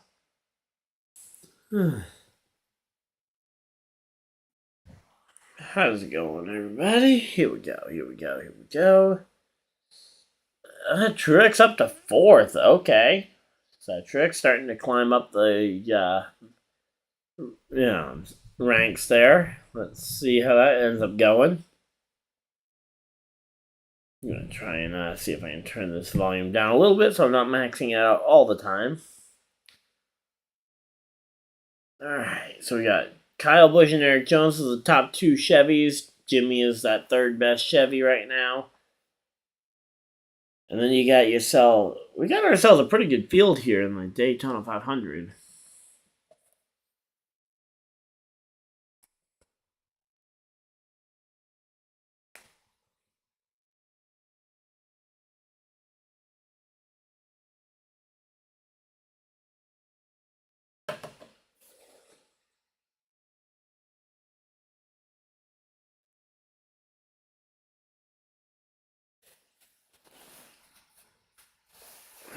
Here we go. We're just kind of waiting to see, and stream health is dipping a little bit low. Oh, and it's back. Okay. How's it going, everybody?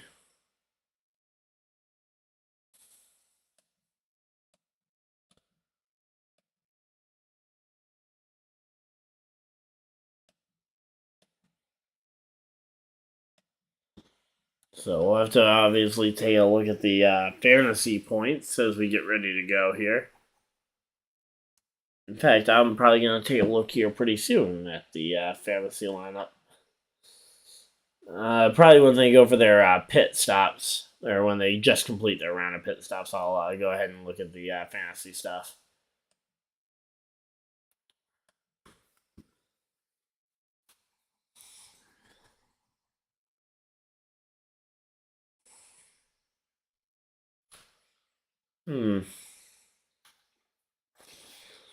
Oh, Stenhouse is actually way up to the front. Okay, I did not see him getting that kind of run. But he's up to ninth there. All right.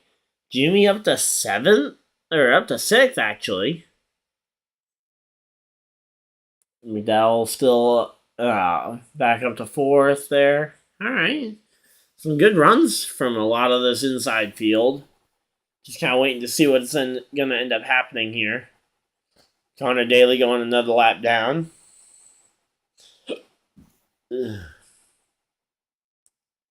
So here we go. Definitely looking like a fun 500 field here. How's everybody doing? Got ourselves looks like 3 people still here, so.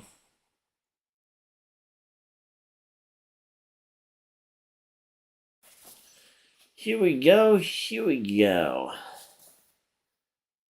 Let's see what we're going to have happen. Looks like they're getting to the single file position, possibly for pit road here.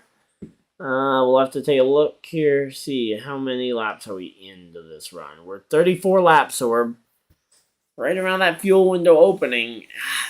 If I were one of these manufacturers, I would be trying to get the word to most of my teams and try and organize a plan to pit road. Maybe even try and go earlier than originally anticipated. Maybe try and sneak down there before people can be ready. Especially now where you're in your fuel window to make it easily to the end of the stage. I mean, maybe you can make it work by pitting at the end, but again, I think the longer you wait, the more likely it is that you're going to have a ton of cars coming on pit road with you.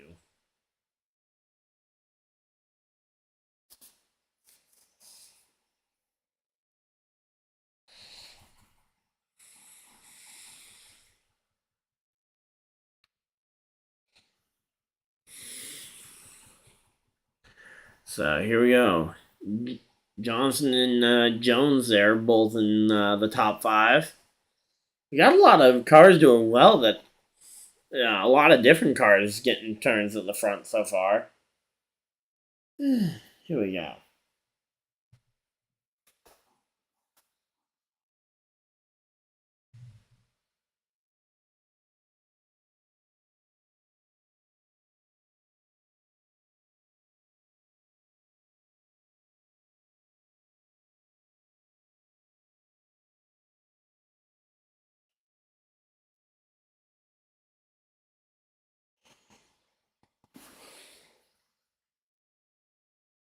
All right, here we go.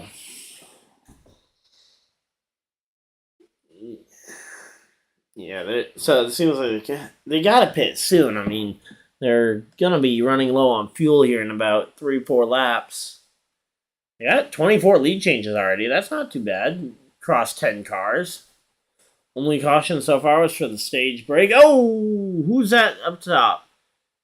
That was Busher. Is he going a lap down? Busher really going a lap down? Wow. No, not sure. Busher's listed as 17th place. Was that not Busher? On the high side? Somebody was going a lap down. Might have been BJ McLeod, I guess, because yeah, it was a blue car, but I just don't know who all has blue cars, I guess. Guess I haven't watched enough of Speed Weeks. Totally haven't streamed it all with you guys here. But yeah, I do like the 8-bit kind of camo that they're doing today for the digital dashboards, as opposed to what they've been trying to do during the duels last or the other night. That was not as cool. So here we go. Got 26 laps to go. They're gonna have to pit here within the next 2 or 3, otherwise they're gonna start running out of fuel. I mean, maybe some of those pace laps under yellow didn't cost them as much fuel as a lap under green would have, but I mean, those are still laps that really kind of hurt your fuel mileage potentially.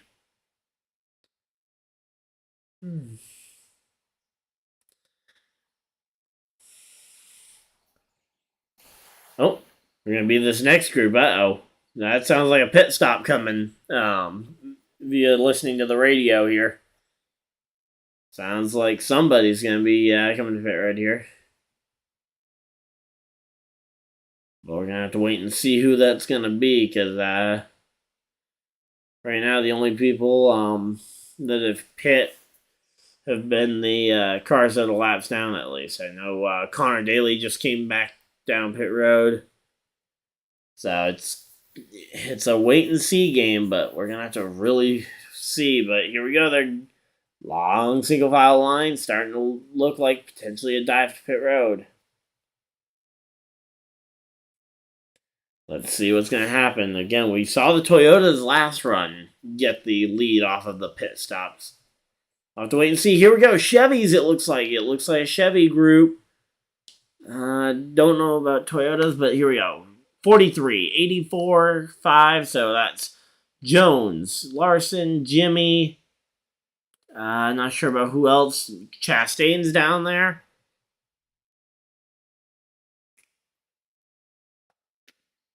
Looks like fuel only for a lot of these cars here. Kyle Busch off and out of his pit stall. Bubba came down with this group here to try and get his lap back if he can be the highest car one lap down. Gregson just merged out into somebody there. No wreck or anything, but just kind of pushed him. They aren't going to take too kindly to that, I don't think. I wouldn't take too kindly to getting pushed around by a rookie in his first cup race. Or his first full-time cup race. And no! Kyle Busch too fast. Kyle Busch too fast on pit road. That's going to be a costly penalty for him.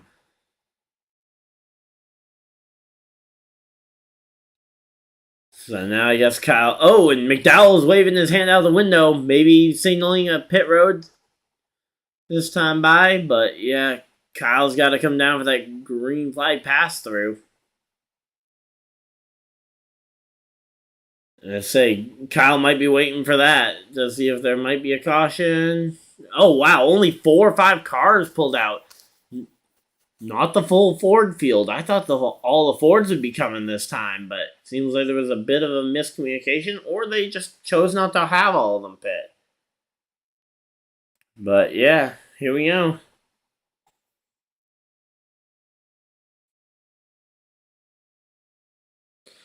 There we go. Ryan Preece. McDowell came this time. Amarola, not sure why it was such a split field here, but now you got you've got Harvick, you got Harvick, Reddick, looks like, yep, here comes most of the rest of the field coming down pit road this time. Kyle Busch coming down for his pass-through penalty.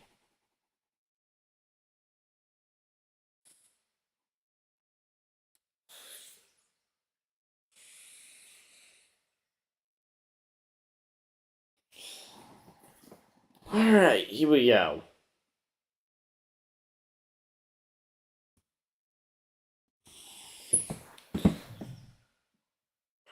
Man, so far this This race seems like it's going pretty well for a lot of these guys. No, as I say again, no major wrecks. Only one car out the race so far, and that's Ty Dillon. Here we go. This should be the last bunch of cars, I believe. That's Logano, that's Blaney, that's Cindric, that's Burton, that's Busher, and Zane Smith as well came down pit road this time. So that should be the last of the pit stops. We'll have to wait and see where they cycle out, and then I'm going to check on the fantasy stuff.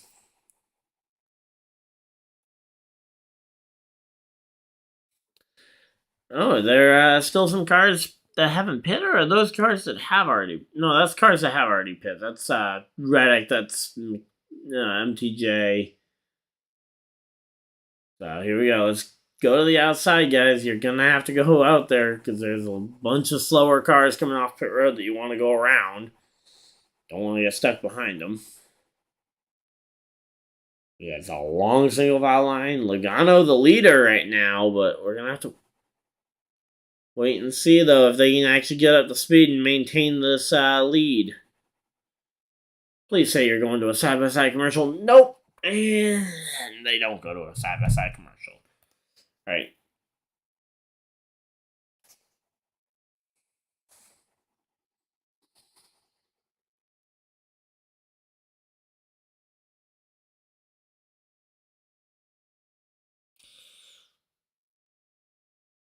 So yeah, so right now I guess they're going to a commercial break here.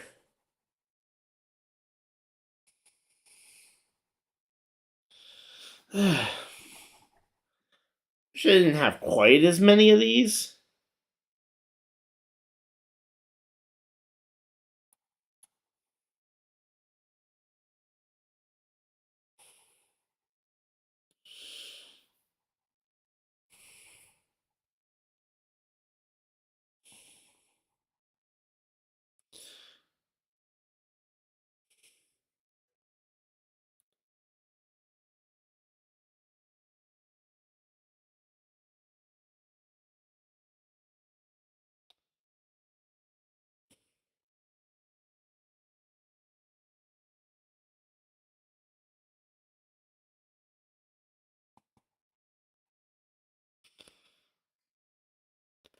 Alright, here we go. How's it going, guys?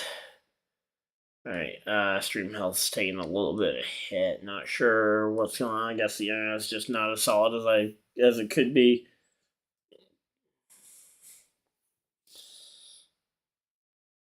Checking my fantasy lineup. Let's see. Fall life scoring.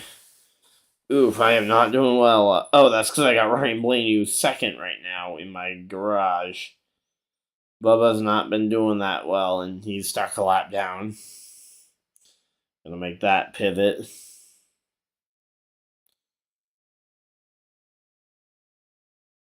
Was hoping not to have to utilize them.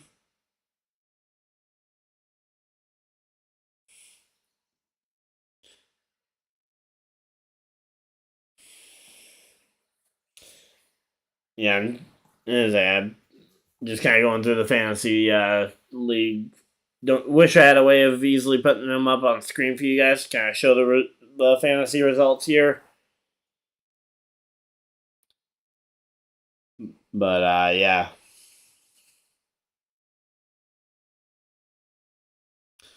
Hopefully you guys can remember to check your fantasy lineups as well here before we get to the end of stage 2 if you guys play the NASCAR fantasy game.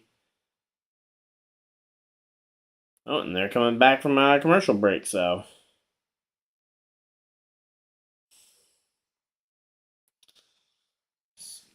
just gotta make sure I get it changed from my other fantasy league too.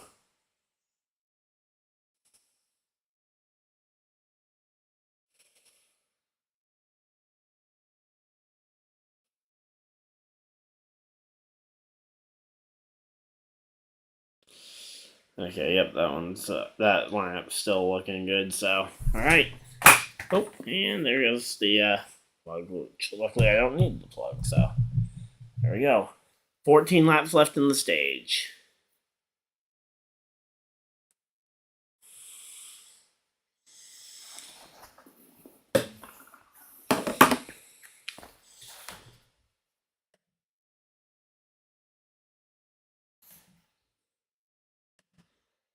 Wow, we're already at 29 lead changes on the day? Wow. That's a lot of shuffling around. Chris Buescher, the leader? What? Buescher versus Logano for the race lead. Here we go. They're side by side. Kyle Busch. Is that Kyle Busch going a second lap down? That better be his first lap down. Let's see. Yeah, that will be him going his first lap down there. So he's still in position for a free pass if he can get in line here. Whoa, he just shoved his way into somebody there. Not sure who that was. Might have been Cindric. Looking further back there, but not going to be making many friends trying to do that. Don't think Kyle Busch really cares about making friends right now. He's just trying to get in line to save his lap, or to try and get back on the lead lap here at the end of this segment. They really going to another commercial break? Okay, it's at least a side-by-side commercial this time, but man. Yeah, there we go. So it's Kyle Busch versus Bubba for the free pass here. Oh, we got a crash. Bubba, or not Bubba, sorry. The 43 is involved. The 99 is involved. The 9 car is involved. The 45 of Reddick. Blaney's involved. All right, I guess time to recheck the fantasy lineup because, that changes a lot of things. Yellow flag is out, gives everybody kind of a chance to check their lineups. But yeah, Blaney's out for sure. Bubba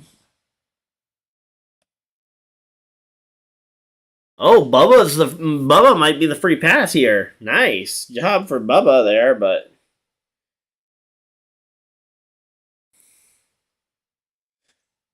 yeah, it looks like.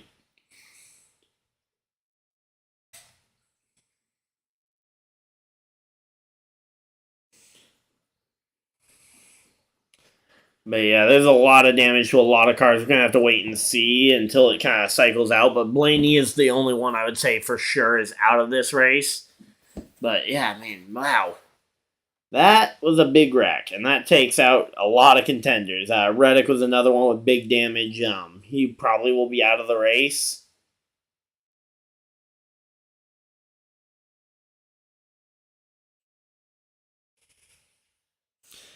So yeah, I guess I'm going to run a quick ad break here and we will get back after this, after they come back.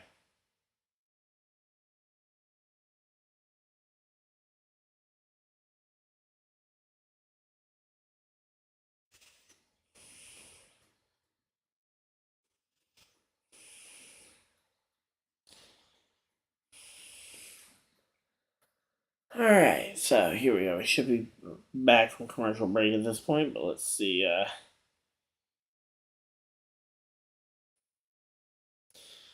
Not sure why my picks are not showing up now, so I can't see who I got outside of a couple of drivers. So there's no way I'm doing well with only 2 picks showing up.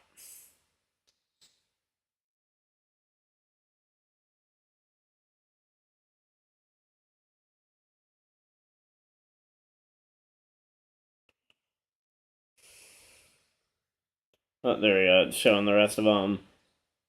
Yep, there we go. That's the move to make.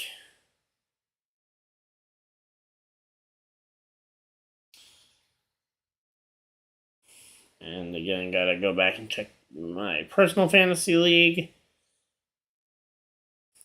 So.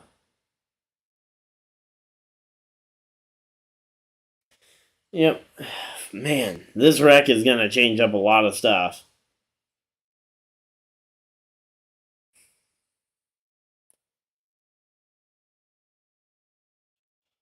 So yeah, it was just a bump draft gone wrong here from Kevin Harvick. He barely touched him, and it sent Reddick right around.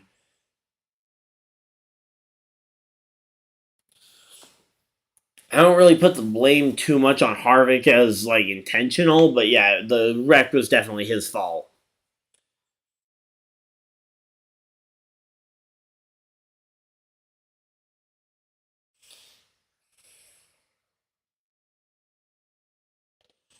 Let's see. Who can I can bench.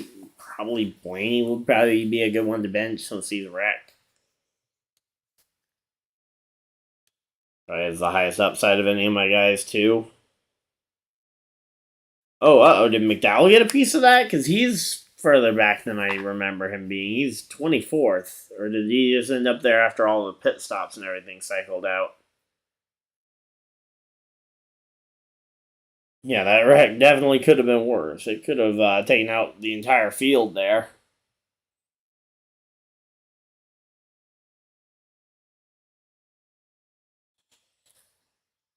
But yeah, it's just so hard to bump draft without being too careful.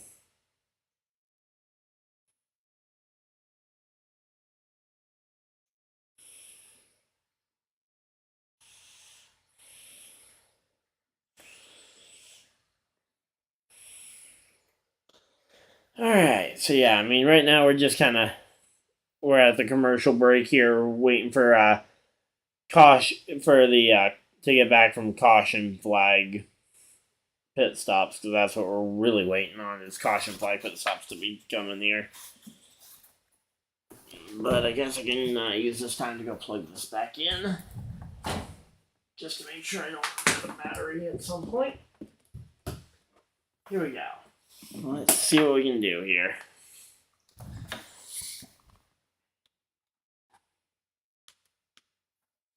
Still not seeing any. I can move, I guess, Bubba in and Blaney out, but yeah, I don't really have great options there.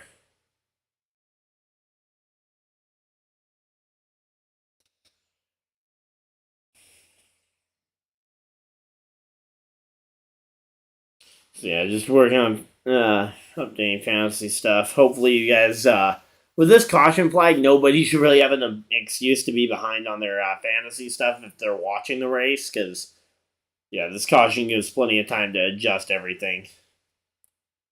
Even if you're in multiple fantasy leagues, like I'm in like 4 of them actually, so I gotta make sure I get all of them checked.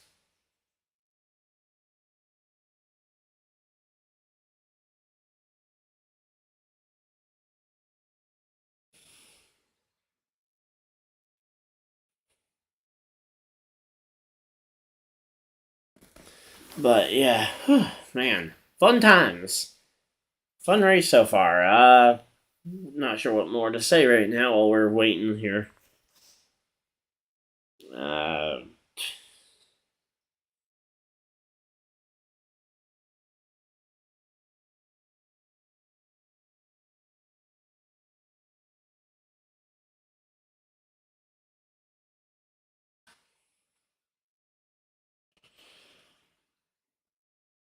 all right, and here we go. They're back from caution flag. Sounds like Elliott may be out the race. Jones definitely is. I got one more. I got 1 or 2 more fantasy leagues to quickly check while we got some time here before the end of the before halfway here.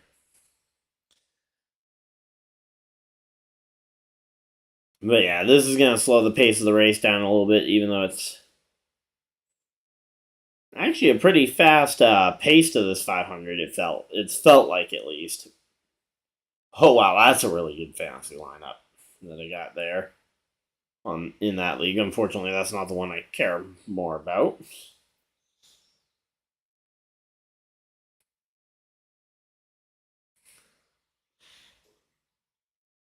Yeah, that's just a throwaway one that I kind of use as a test.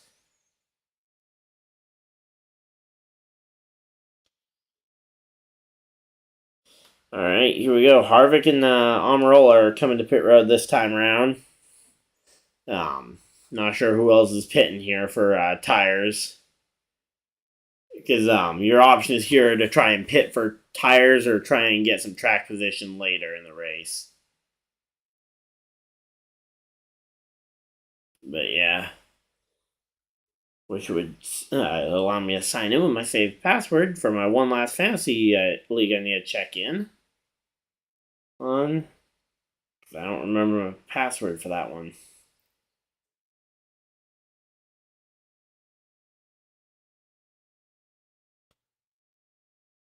Okay, so Blaney's not out completely? Wow. Kind of impressed, but kind of expected that he would have ended up out of this thing.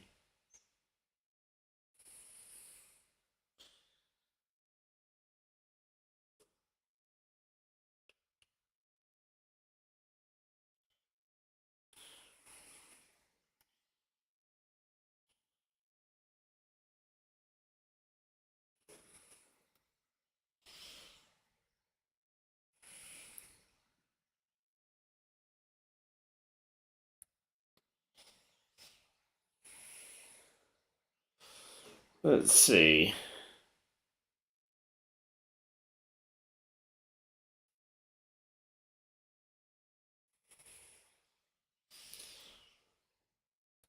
Sorry about the delay here. I was trying to get logged in and it finally let me in for my Final Fantasy thing.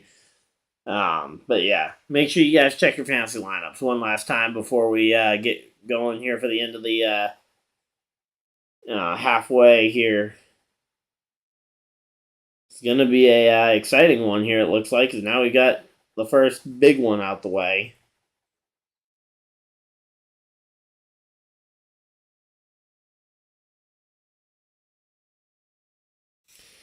All right, so there we go. Oh, that got rid of my coverage. Trying to you'll still watch the 500, guys. All right, how's everybody's night going so far? A little bit past 5 o'clock here on the East Coast. Here we go.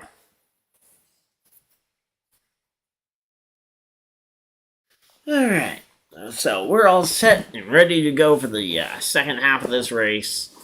Have we crossed the halfway point officially yet on for NASCAR? Why is that so zoomed out? Hopefully that didn't mess up. Oh, did I mess up my sizing for that? Let me double check, see if. Oh yeah, that messed up the sizing there. 1 second. I just need to resize this.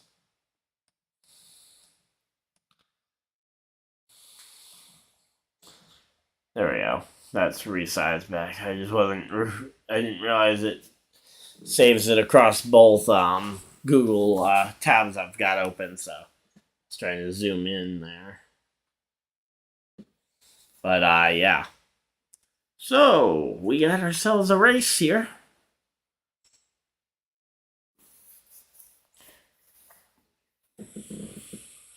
We got Logano and Truex at the front of the field, and we got Stenhouse and Allmendinger are up near the front now.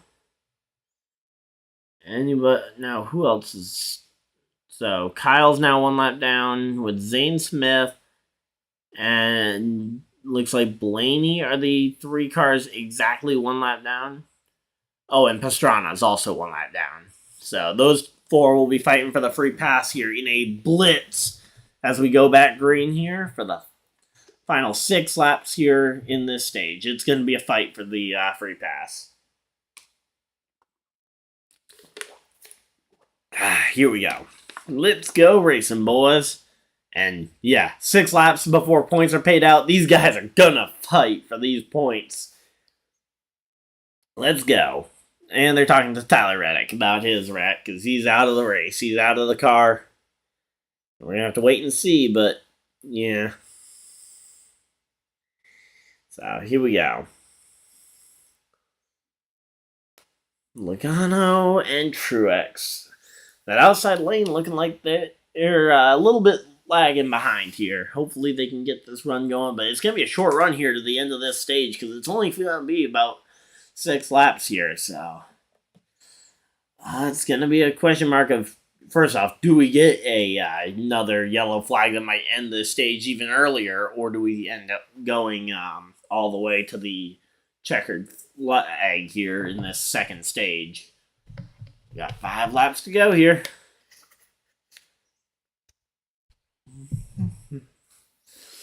So, here we go. McDowell's all the way back in 17th. Yikes. So, it looks like no points in the second stage for McDowell, unless he can make an incredible recovery, which, I don't know. You're not doing that without a rocket car, I don't think. And you'll have to plow over like 20 cars probably to do it, but yeah. So Bubba got the free pass there to get back on the lead lap.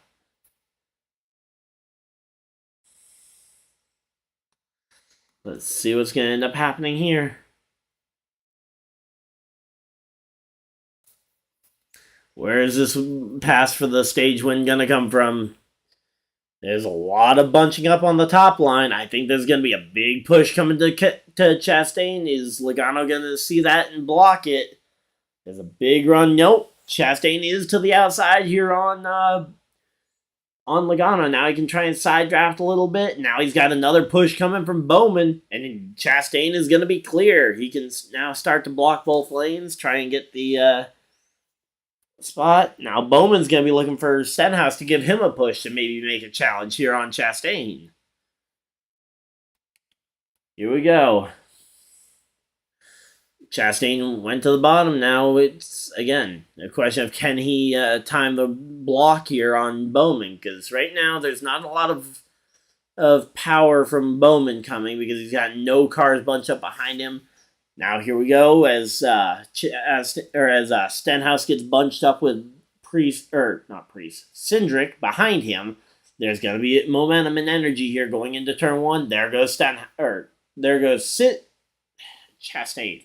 Man, names are easy to remember. There goes Chastain to the top there. Stop the run there. Now come down the track, and people are fighting in Facebook chat. But, yeah.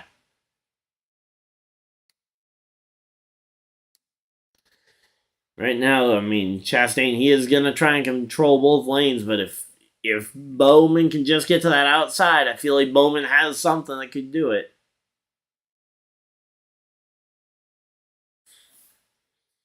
And here we go. Chastain's going to have the lead there as they take the white flag here in stage number 2. Here we go. It's going to be a fight here. It's going to be down to 48-1, I think. I don't really see a way that anybody else gets the stage win. Maybe a second place stage finish, but not a stage win here. But here we go. Bowman's looking out front. Here comes a push from Stenhouse to Bowman. Man, they're looking really close because Logano's giving a nice push here to the one car as well. Now here we go. They're backing up a little bit here. Coming off of turn 4 for the final time here in stage number 2. It's a push to Bowman. It's going to be Chastain getting the stage win over Bowman. Oh, no, wait, no. Logano, then Stenhouse. I was going to say, Stenhouse got third there? How did he do that without Bowman winning? But no. All right, so Logano ended up getting 4th place there. But, man, that was a close finish for that first stage. Cindric got 5th, though, from Truex, so there we go. That was a fun finish to that stage. Hopefully you guys enjoyed that, but now we got another commercial break from courtesy of NASCAR. And yeah, right now we are getting ready for the final stage here, which should be a remaining what? 70 laps it looks like, so. This race is now officially 2/3 over pretty much. Or at least it will be when we go green. It'll be officially 2/3 over. Alright, so here we go. How's everybody doing so far? You guys appreciating the 500? Let's see. Actually, wait a minute. I just thought about something. Free pass. Who the free pass here? Kyle Busch should be the free pass, it looks like. So, Kyle Busch getting that free pass. Or, again, should be getting it. We'll have to wait and see. NASCAR has to rule him the Stage 1 winner here. But again, I don't see any real good reason why they would strip the free pass from him, unless again he did something that we didn't see that made him undeserving of the free pass. But again, we didn't see much of anything controversial happening in those final 6 laps. There's no real penalty to be handed out there for just kind of driving, especially where no wreck happened. There shouldn't be much question there, but we'll have to wait and see, I guess. But yeah, well, I guess we'll have to wait and see. How's everybody doing tonight? Got a pretty good first 2 stages here, and we're getting ready for this third stage. Hopefully, everybody checked their fantasy lineups after those wrecks and got your Chase Elliott's, your Blaney's, and your Reddicks out of your lineups. Because did Gage Rogers win? Who are you talking about? Because I don't know of a driver named Gage Rogers in this race. And I'd like to assume that I know most of these drivers in this race. At least I know the names of them. I don't know anyone with a first or last name matching either of those names. Not to mention the race is only 2/3 over, yeah. Chastain ended up winning this most recent segment here. And he continues to lead with Bowman and wait, why is Stenhouse being shown ahead of Logano? I'm not sure on that one.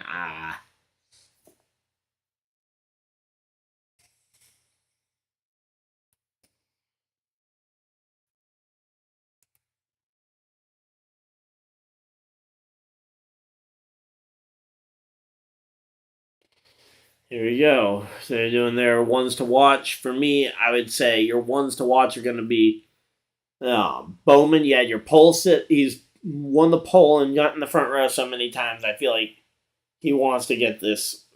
He wants to actually finish this race off for once. But I think those Fords definitely look really fast, though. Hard to compete with them right now.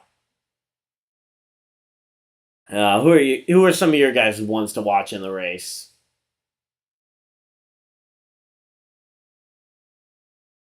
Say some of these guys. Say they're pointing out a few different drivers through the field, but yeah, who are your guys' ones to watch here?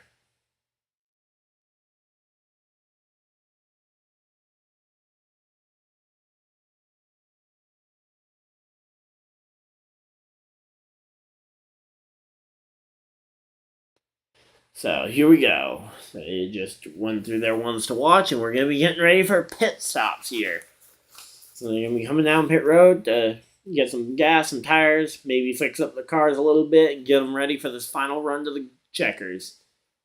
But yeah, so far it's been a remarkably clean 500. One wreck so far. I say, I'm sure the pace of that might change here as we get into the end of the race, but for right now, it's looking pretty good in terms of being a clean 500, which we don't get very frequently at this point in history.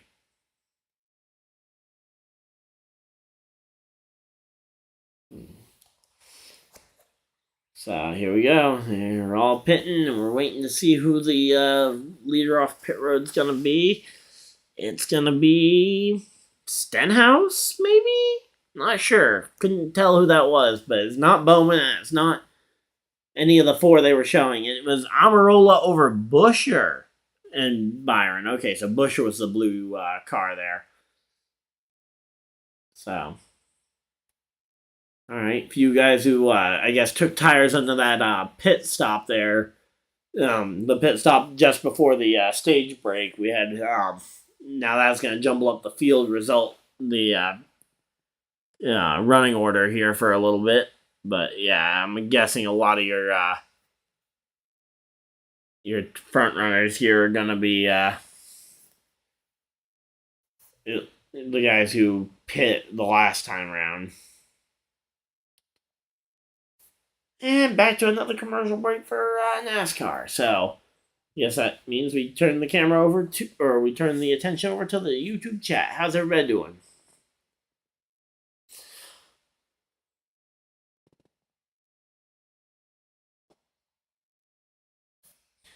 So who you guys feeling for potential race winners here?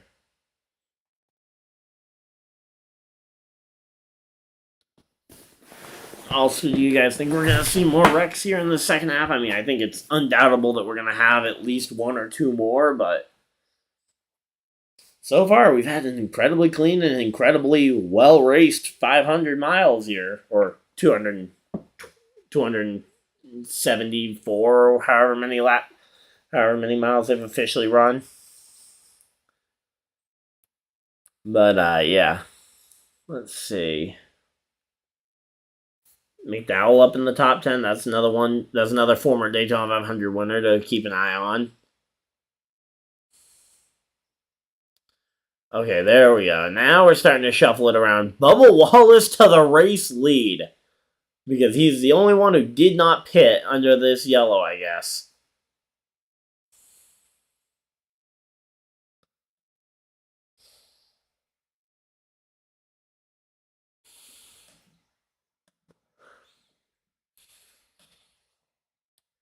Alright, so there we go. Now we got the updated running order. Where's McDowell? He was one of the ones that pit for tires here. Wait, where is he? Oh, he's 13th. Okay, there we go. McDowell 13th. Daytona three-time winner Denny Hamlin there is in 9th. Quite a few guys who haven't won the 500 yet up here in the top. Again, I think Bubba Wallace is another one to watch. He's a super speedway ace. He finished second in this race last year. He's finished second in the Daytona 500 in 2018. He was second in the summer Daytona race last year. He won Talladega, or not last year. Sorry, summer Daytona race 2 years ago. And here we go, back from commercial break.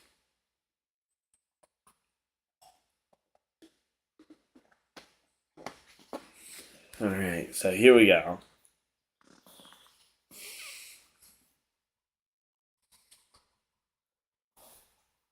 Here we go.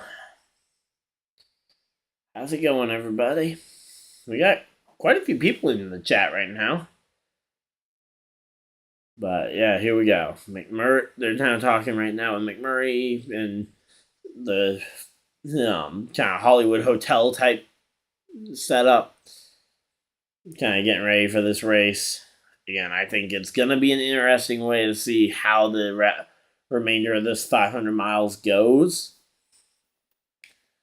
I want to see a good race. I actually don't want to see the classic wreck fest that we normally see. One or two more cautions, and I feel like it'd be okay as long as it's not taking out 15 to 20 cars each time.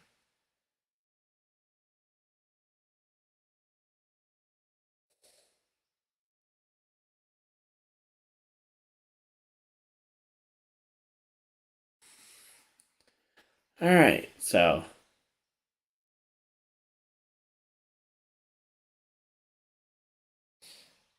they have changed the lead back and forth a lot. That is one thing that we have seen in this race that we haven't seen before, because they were mentioning lap cars, or not lap cars, but lead changes, and how we've already had more than we did all last year. We've done that a few times throughout the race today. Or we've done that for a few other races, because I think you could probably go back 3-4 years before you find a Daytona 500 with this many lead changes. Actually, maybe 2020, because 2020 had a lot of back and forth. We'll have to wait and see.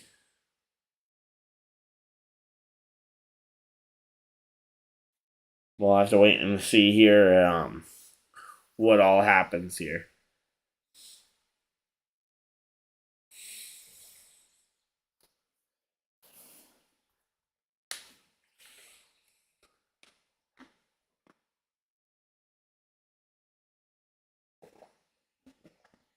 All right, Bubba's leading, and here we go. They're going to finally show the choose cone. It's This is the first time we've ever used it in the Daytona 500, and we wait until what, lap 137 to show it.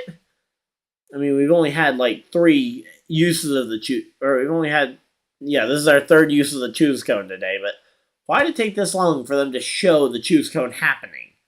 I feel like that should have been a historic thing, because it's like, here's a brand new rule for the Daytona 500 that we've never used for it before, and they just didn't bother to show it at all. Oh, Bowman topping off on fuel here before the end of before going back out on the track. A lot of guys topping up off. Truex, Gregson, BJ McLeod. Not sure that one's going to be as important as the others.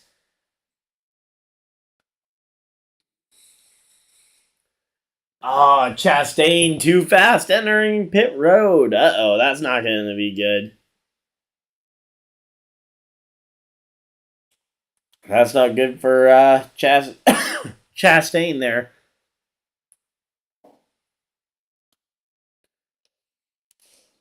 Gotta love penalties here for too fast on pit road. All right, here we go. Doubled up and ready to go green for this final stage. Also, that is a really cool looking pace car. Like, the pace car, normally they just go with one of the existing models in the Cup Series, but that's a Corvette. At least it looks like a Corvette. Maybe it's a Ford supercar or something, but it's certainly not one of the stock cars that we're seeing race.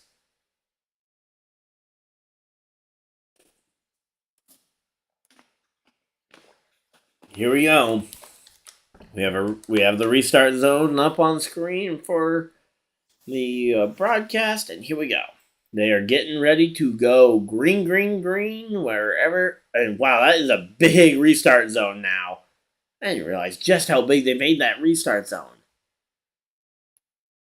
But yeah, there we go. Bubba gets the lead here off of the restart zone, and he can really just kind of pick and choose his lanes here.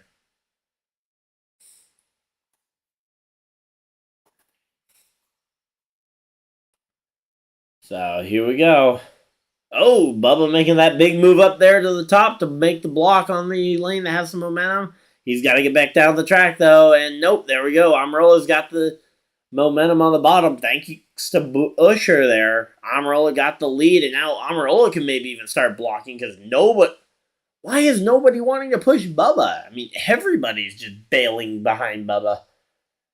I mean, I know why fans would be loving the fact that Bubba's dropping back, but I say that entire line is just stacking up behind Bubba and not going anywhere. But yeah.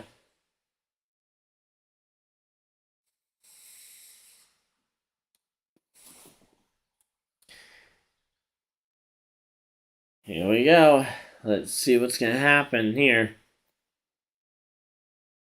So, man, that line on the bottom line has just gotten lined up and pretty much perfectly. It just. Oh, uh-oh. Wait, yellow's out? Something happened? Oh, caution for debris. Saw one of my friends who probably has the feed a little bit further ahead than me called it caution. And here we go. Debris. Oh, yeah, that's a tire carcass. Not sure whose tire it's from. Oh, there we go. It's from Blaney's car. I say Blaney should have. I thought Blaney was already going to be done, but yeah, now that he's running around there with no tire at all, he's definitely not getting back to the. He's certainly not winning this race, and I don't even think he gets back in this thing with 60 laps to go. Maybe he just is here to try and hope for some more big wrecks and pass some cars that are out completely, but hard to really see what the benefit here is for him to try and stay out much longer than this. But yeah, so Bubba ended up dropping back quite a bit, and yellow with the yellow flag, that means Busher will now be on the outside probably of Amarola, unless they again choose to stack up together. I don't think they will. I think Busher will take that outside front row spot. Here we go. Here we go. Here we go.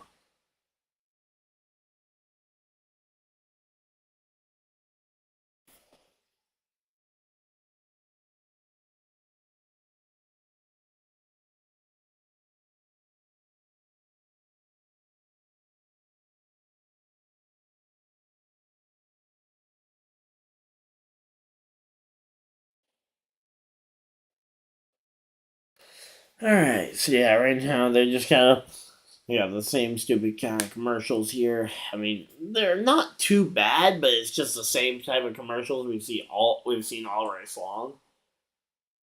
But yeah, um, few cars there making pit stops. Looks like some guys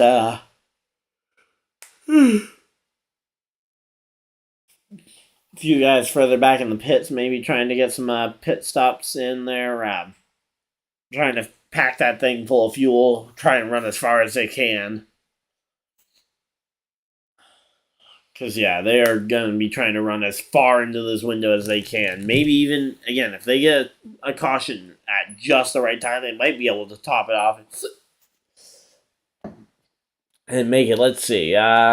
What's the fuel window? Or do they not have the fuel window posted anymore after the race started? That's unfortunate. Why do they get rid of the pit window as soon as the pit window actually maybe becomes important?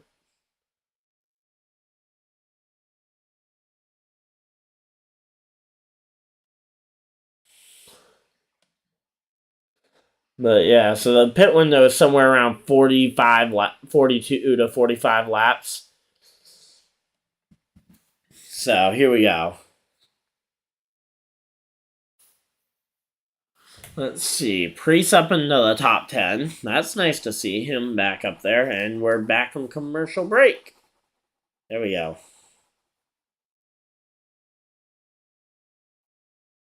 Yeah, try not to bombard you guys with too many ads. Too many actual ads on the stream, but because NASCAR is bombarding us with a lot of ad breaks, and I'm trying not to do that to you guys.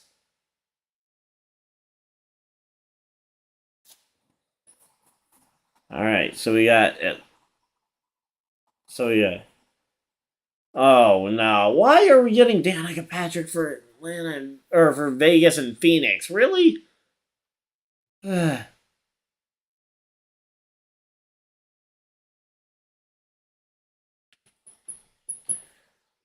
That is not good.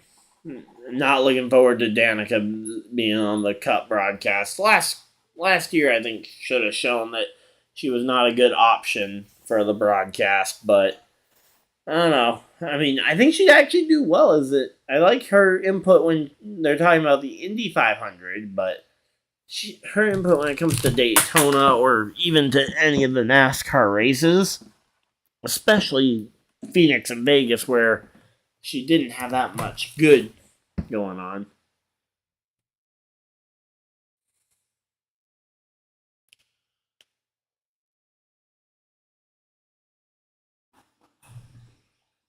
All right, so how's everybody's day going? We got quite a few guys here.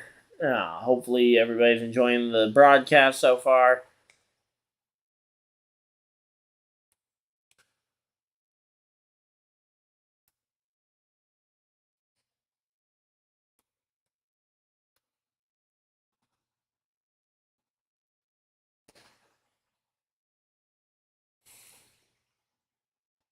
All right, so here we go. Here we go. Here we go.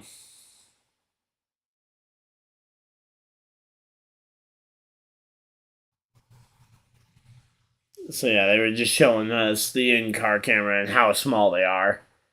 But yeah, hopefully everybody's having a great day. This 500 has been really fun so far, honestly.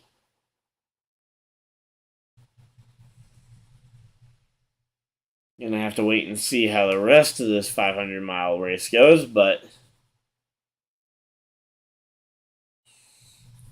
There was contact between Gregson, or almost contact between Gregson and Bowman. Bowman's car looks fine. I mean, it looks really nice. I like that purple race car, honestly. Even if it was that same purple all the way down the car, honestly, I think still be pretty good. But yeah, maybe I'm just a sucker for purple race cars right now, or at least that purple race car. Wouldn't want the whole field purple, otherwise it'd get boring. Just like it gets boring with any color. But yeah.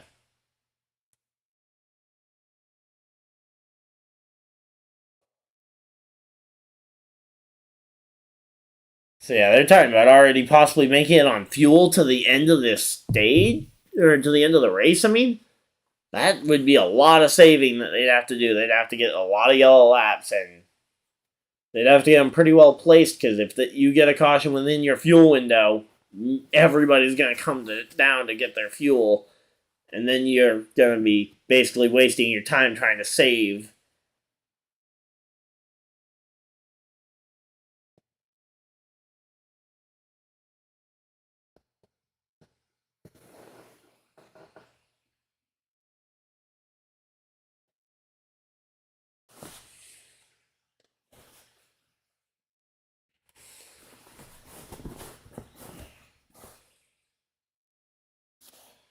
Alright, so yeah, I mean, honestly, right now, when it comes to saving fuel, these guys are going to have a hard time trying to save that much. But again, if these crew chiefs are saying it's possible, I don't have any reason to doubt them. They are the experts, they've got all the SMT data, but the numbers don't really look all that possible.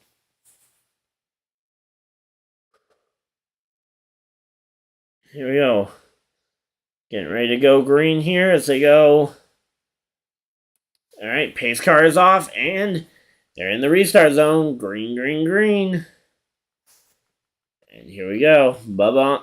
Wait, is that Bubba on the outside again? Did all those Fords take the inside lane?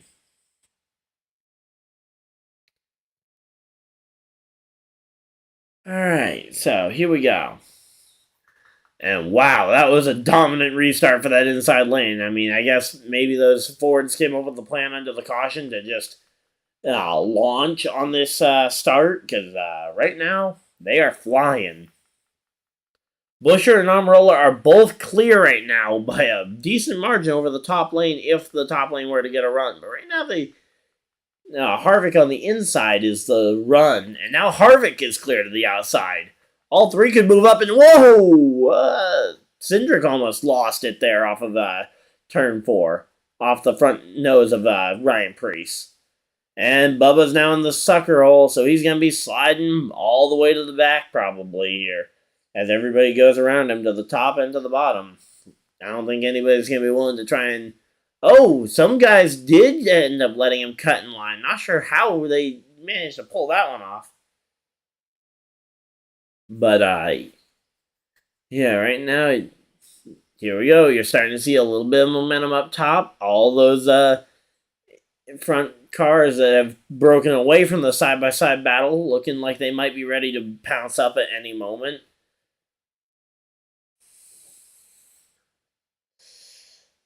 But yeah, they managed to ditch Bubba, ditch him further back in the pack. Let's see, where did he end up catching himself? He caught himself in 15th place, it looks like. So, okay, it was a Toyota teammate. That's how he managed to get a break. Still kind of surprised that he managed to catch that break, because if I were a Toyota teammate, I'd be hard-pressed to let him in line. Maybe if a gap started to naturally form, I would help make it available. But if I'm on the back bumper of somebody, I'm not lifting off of their rear bumper just to let somebody in. If I'm right bumper to bumper, I'm like, okay, next guy can do it. Now, if I'm the last Toyota in the line, maybe that's the situation that I maybe consider letting him in. But yeah, I mean, you'd be hard pressed to find many people willing to try and let that kind of open up. But yeah, here we go.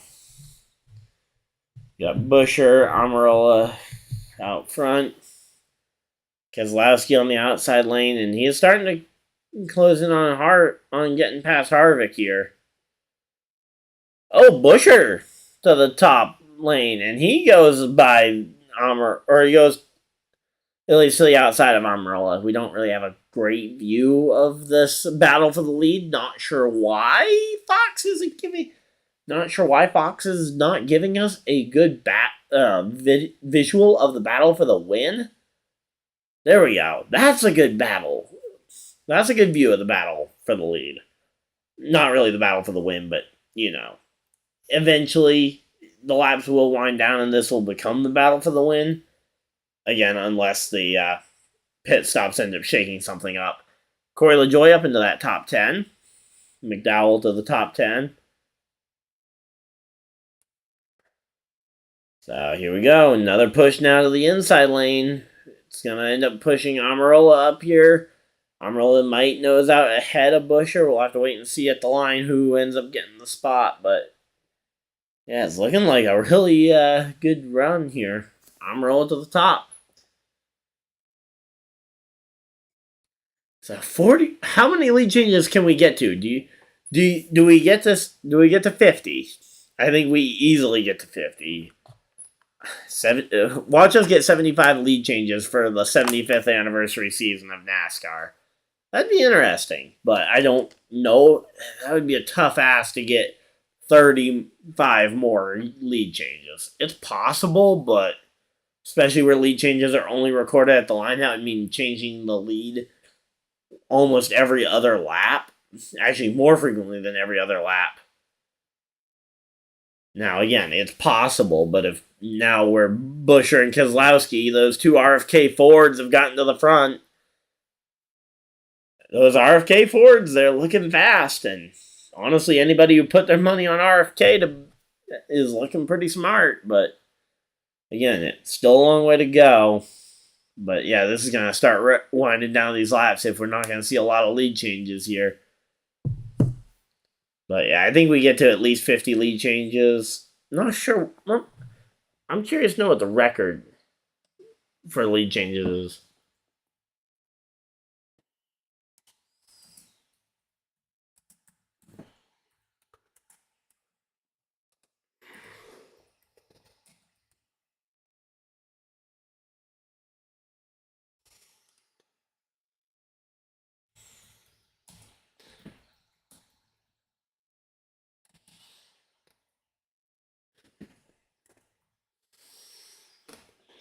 Let's see what the record is.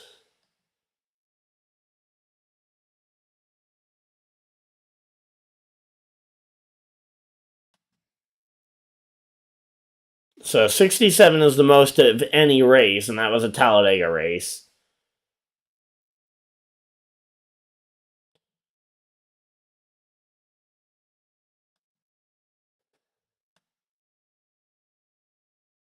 Can't seem to find a... okay, there we go. Oh, never mind. I guess it's the 2011 Daytona 500 with 74, I guess. So, it would be a record, most lead changes in a Daytona 500 ever, if we get to 75, but again, I'm not anticipating that we will get to 75, especially if we kind of start going into lockstep here with the Daytona 500 style and the team and the two teammates at the front of the field, Buescher, Keselowski, kind of trying to control the front of the pack. Oh, speaking of that, Hamlin gets up into the top. Gets up to the top of the board. He gets all the way to first here. So we might be back to shuffling the lead back and forth. Buescher gets back to the lead, though, by the line. So looks like it's not going to change it up yet. So we're at 43 currently on the lead changes, and we got 48 laps to go. Again, there's a lot of potential here for a lot of different laps, but yeah, that inside line has arrived, and it has a lot of steam. Corey LaJoie in that second spot on the inside line. Hamlin to the top, to the top of the leaderboard, not to the top line. But there we go. Hamlin now leading the race here as he is a 3-time Daytona 500 winner. But here comes the power from those Roush, Fenway, Keselowski Fords and absolutely storming back on the outside. And again, no official lead change because it stayed the same at the line with Buescher. And they have now come down to the bottom to try and cover that move. It's going to be hard to keep blocking both lanes, but Amarola and the two RFK Fords are going to try and do it from here on.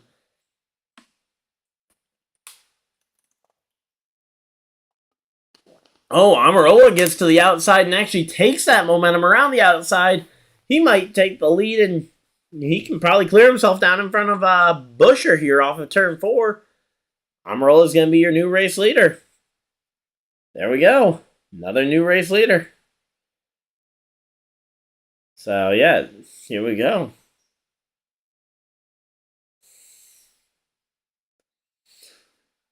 There we go. There we go.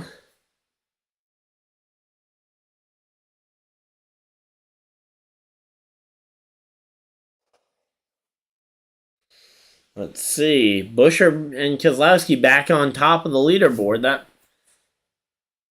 Does that mean that we are getting 2 more lead changes? Yeah, that means we would get another lead change here when Buescher comes back around. That would make it 45 lead changes on the day. And again, I think we could very well. I mean, ideally, if we get another caution, that would lead to some more lead changes because we'd have a lot of back and forth between 2 leaders. But we're having a lot of lead changes as is.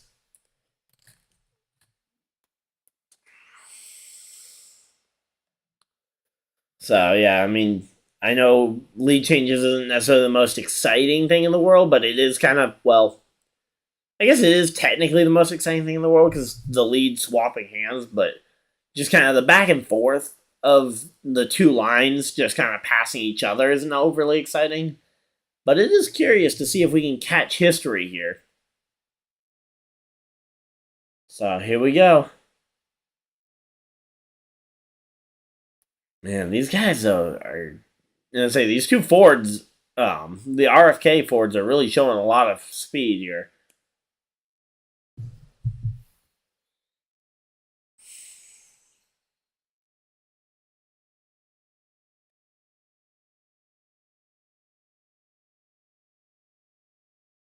All right, now they're showing a promo for their Auto Club next week. So good. I'm excited to see the race at Auto Club. Just unfortunate that it's kind of the last one for a while here. But yeah, this race is getting ready to wind down into its final fuel window. I wouldn't be too surprised to see some guys maybe come as soon as the window opens here to make to the end of the race firmly, because technically the fuel window is open. But I think once you get to about 35 to go, I think is when a lot of people would come to pit road. It's when I would try and get my group together. I'd try to get my group together maybe at 37, 38. Use 3 laps to make sure that we're all ready to come to pit road and then come. Problem is, you probably give away your strategy trying to talk about it for 3 laps. But again, I think somewhere around that time frame, I think around 35 to go is when you'll start seeing the organizations get ready to come to pit road. And I'm sure they've got code words and stuff going up and down pit road ready to try and coordinate this.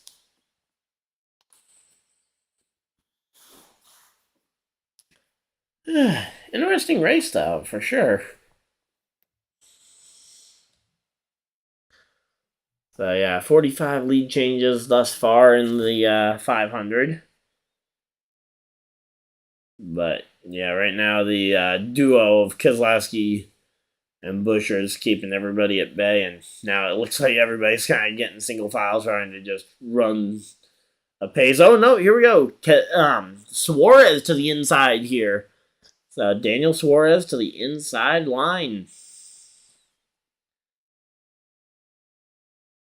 So, here we go. Suarez trying to make some noise here. He's up to 7th. And here we go. We're finally going to get back to full screen.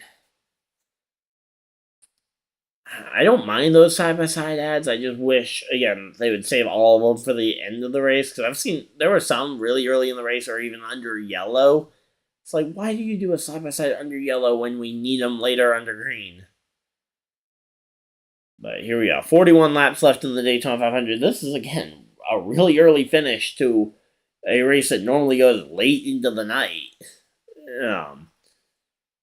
Especially with the rain delays that we've seen at the 500 a lot of times.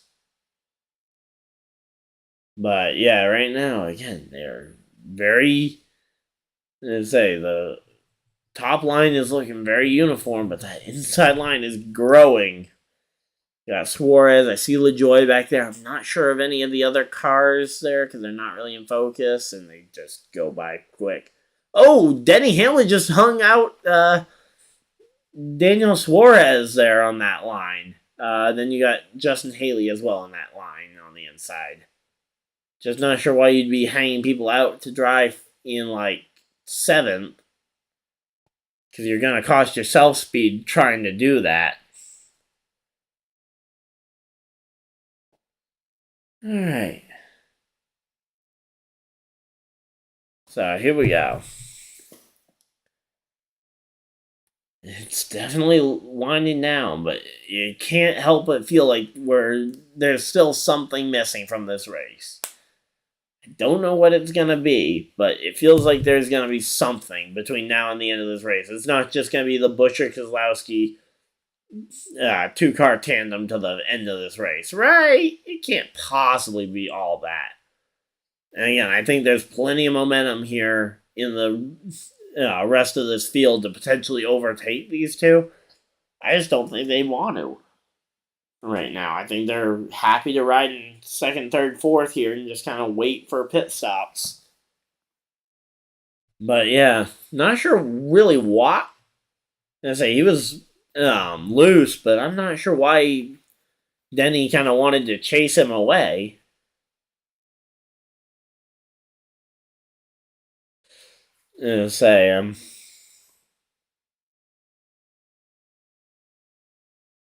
So yeah, Suarez ended up moving or getting moved out the way there.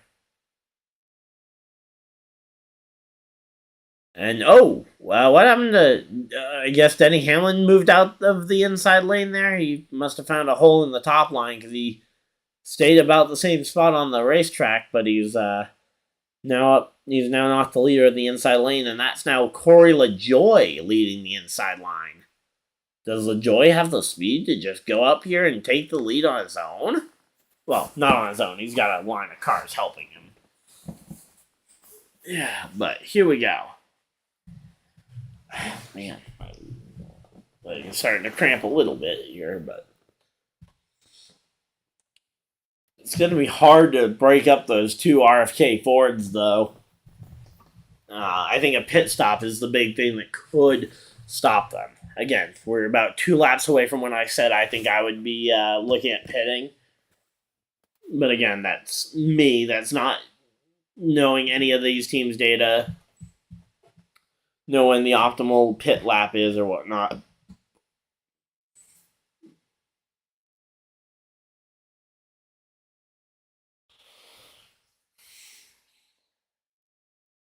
Yeah, so right now, you got LaJoy, you got Jimmy, you got Haley. You got a lot of help down there. You just don't have quite enough to really make much happen. Problem is, if you don't have enough to make something happen, you're going backwards, no matter how you're doing.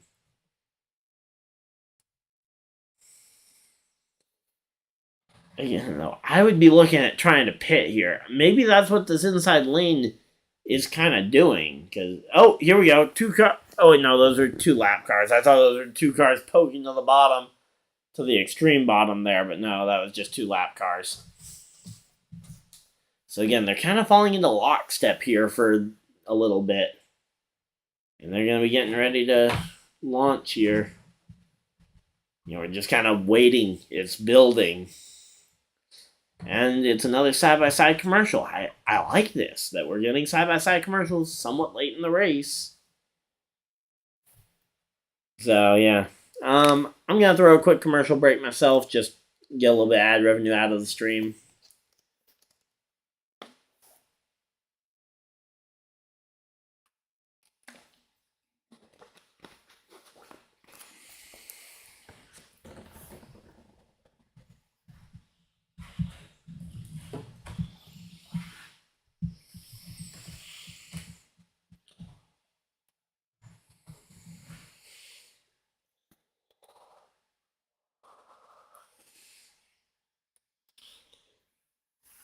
All right, so here we go. I think we should be back from the YouTube yellow or the YouTube ad break by now. So here we go. No ad still. That's weird. I keep clicking insert ad, but maybe it's not doing one for the live, but it'll do one for the playback, I guess.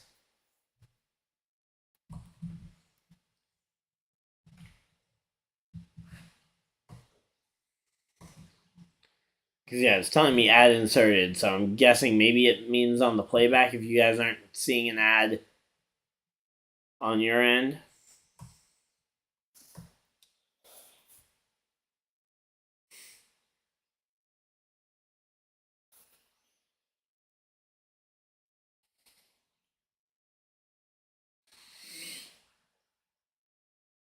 So here we go. Let's get ready to. I'm gonna say again, this 1-2 combo. It's gonna be pit stops that are gonna break up the 1-2 combo here. But yeah, that inside line is kind of fading. Not as much help in it as we're under this one here.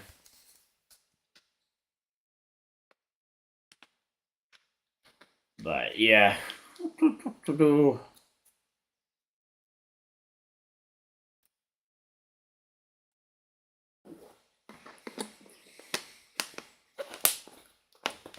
Alright, so here we go. And we're back here. And they're back, I mean. Alright, so yeah, LaJoy has slid back a ton, though. I mean, he's probably 20th on the track looking at it without having the leaderboard immediately right in front of me, but.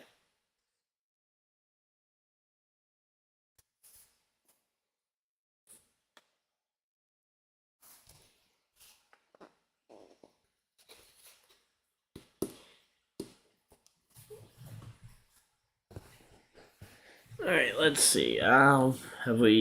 Let's see. Where is Corey LaJoy is rounded out in 15th.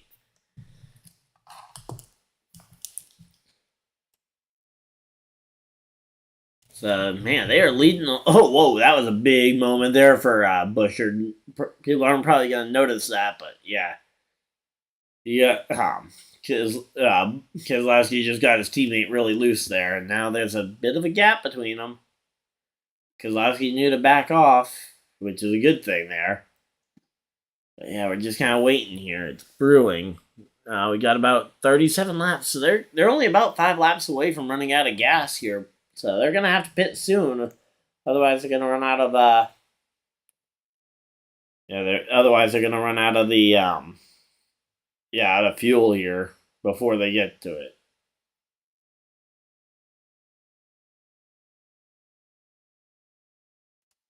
Say, McDowell looking good. I'd love to see McDowell win this thing again. That'd be insane to see him win twice. If he could win this 500 more than once, I feel like that would kind of solidify him as not a Mickey Mouse style winner. But here we go. Those Fords looking to the bottom. I think that's a sign. We're getting ready for some pit stops here very soon. In the next lap or two here. I'd love to see Busher get this one, though. Busher has been waiting for a big breakout win to get him back into the playoffs for the first time since 2016. Oh, and Bubba's on pit road. So Bubba ended up pitting earlier than everybody else. He's going to be on his own, though. He's going to lose a ton of time. That's not how you want to do it. You want to really, if you're going to pit, you want to be pitting with a group.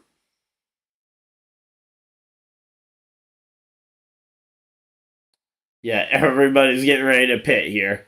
Yeah, even the Fox broadcast is highlighting it here. But yeah, here we go. Not yet. They haven't pulled off to pit road yet. But there's a lot of cars kind of brewing to come down pit road here, and that will be another lead change. I mean, again, though, we're kind of running out of laps to try and get that, to try and hit 75, but if we can hit 50 or 60, that'd be impressive.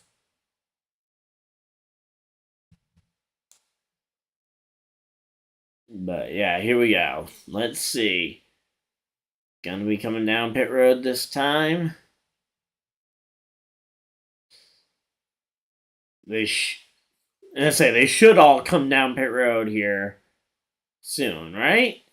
Maybe not this time. Maybe this time we'll have to wait and see. But okay, no, they it's hard to tell with the rear bumper cameras to tell where all these guys are officially, or where they are on the track. I mean, but yeah.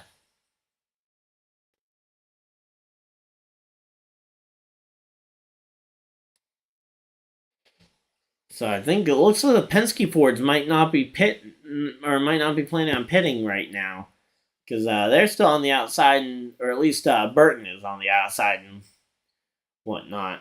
Not sure what he's doing up there. He doesn't have any of his teammates nearby, so it's hard to tell if that's a Penske plan or if that's just what Burton's doing. All right, there we go. Bubba's going a lap down. He's gonna have to hope to get something, but right now, again, he's really not in a good cycle. He needed to wait. He needed to hope that somebody would pit with him earlier when he came to pit road. But here we go.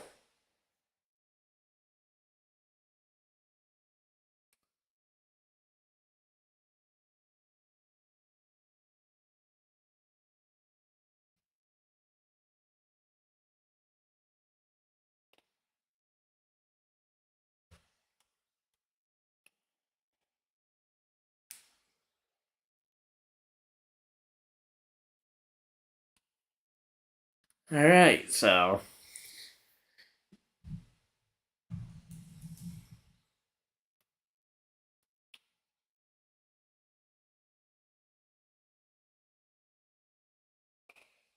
all right. So yeah, right now we're just kind of waiting to see when these pit stops are going to come. Here we go. Big push from McDowell, looking to advance a couple spots while I think some of the other Fords are getting ready for pit road.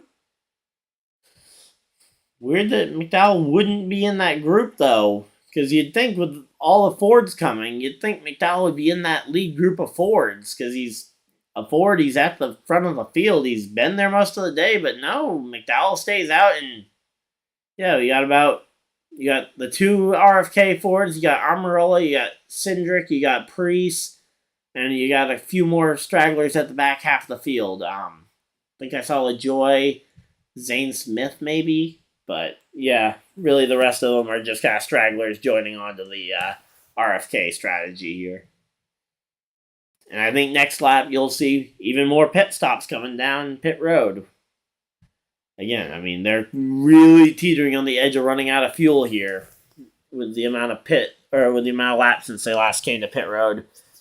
But Suarez inherits the race lead here. I'll have to wait and see, but who's pitting this time? It's the 2-3 stragglers. Okay.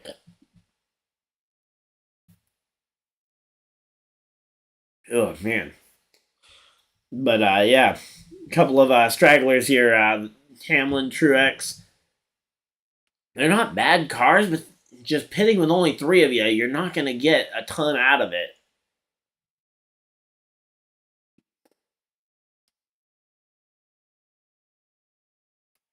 All right, so did they just say that the 18 pit crew is now pitting the 19 crew? So did they switch crews between the 18 and 19? I guess for the crews at least. That's something to kind of keep note of because that 18 crew was a little inconsistent. But all right, there we go. There's McDowell leading a group of cars down to pit road here. Looks like no, that's Ty Gibbs. I was gonna say Reddick, but then I remember Reddick's not in the race anymore. 14 Briscoe, he's in as well. Harvick's in. A couple more cars are in pit road here. And of course, Michael McDowell leading them all down there, showing them where they need to go, getting filled up with fuel, and off he goes to lead them off pit road here. Oh, no, he wasn't. He almost wasn't the first one off. And by the way, Christopher Bell was also in that group of pit stops.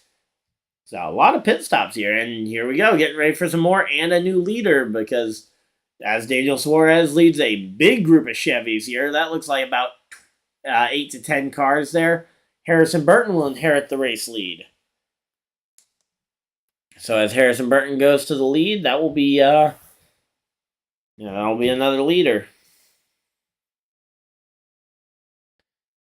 And again, it's a lot of lead changes here in this as we go through these pit stops. We're gonna hit 50. I don't know how many lead changes we're gonna have, but it looks like we're easily gonna pass that 50 mark that I was talking about earlier. Oh, there's Jimmy Johnson getting back up to speed. Not sure which group he pit with.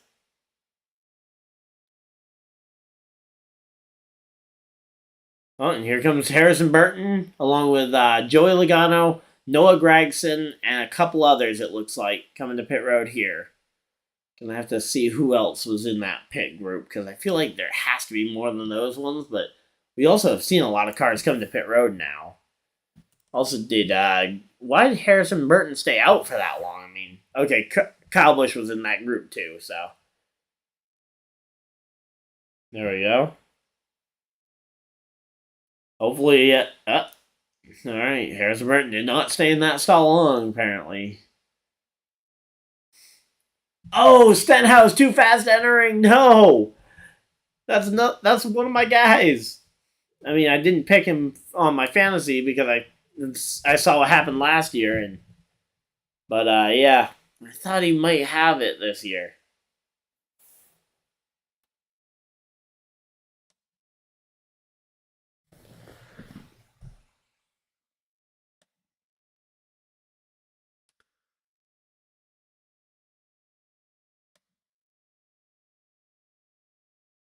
All right, so we got 20 laps to go here in the Daytona 500, and everybody's kind of made their final pit stops here for the most part, or at least most of the kind of guys who have been at the front so far today.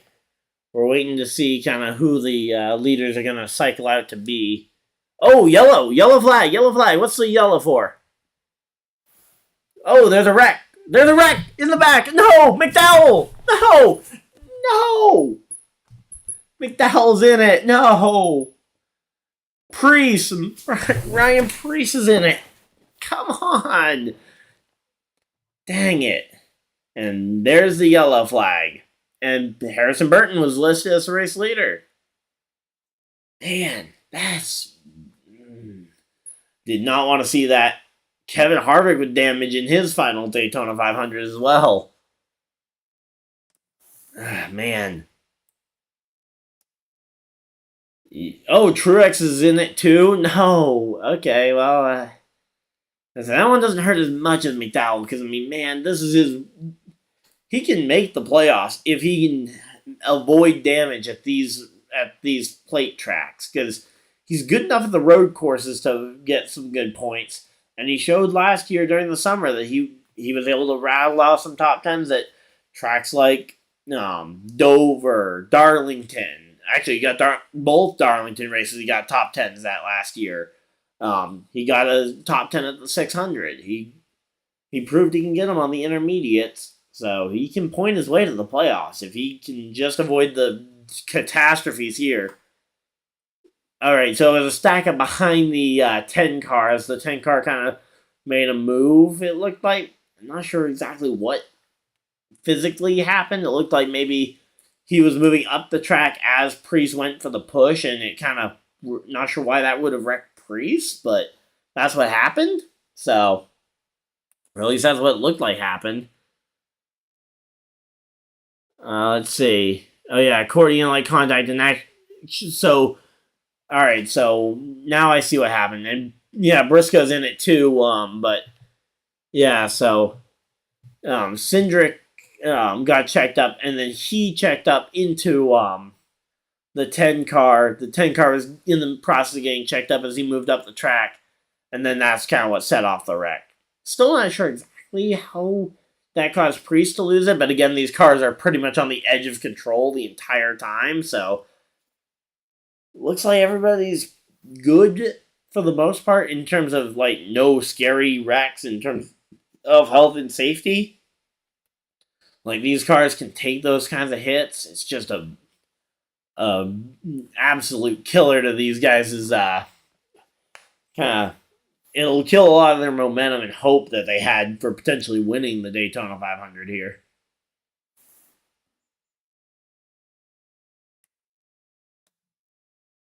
But yeah, so Harrison Burton gets to continue leading this race.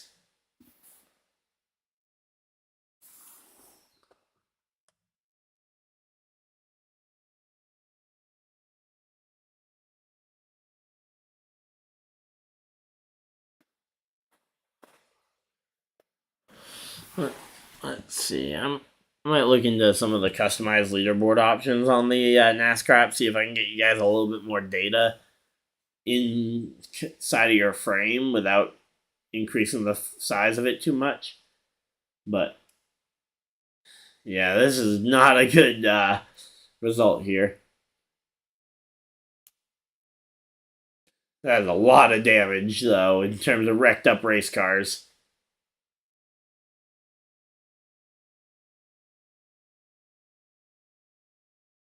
Oh, Jimmy is also listed as having damage in that wreck. I did not see Jimmy involved in that. Ty Gibbs got a very little bit of damage, but I can't imagine that will be too serious towards his hopes at winning this race. But man, that was a bummer to see McDowell get piled up there. So let's see. Hey, Kyle Busch still in the top 5. Allmendinger in the top 10. Hey, I still got some guys I can root for in this top 10. Certainly isn't too bad. But we're going to be getting ready for a restart here, and this might be the final restart, so these guys are going to have to be quick about it.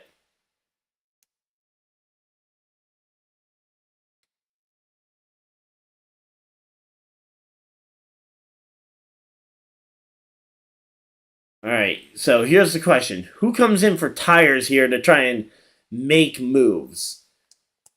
I'd love to see, I mean, I feel like anybody, I think 10th to 15th on back, somewhere around there is going to be where you're going to see one guy to come to pit road and everybody else behind him is going to have to come to pit road because you don't want to be the last guy on tires.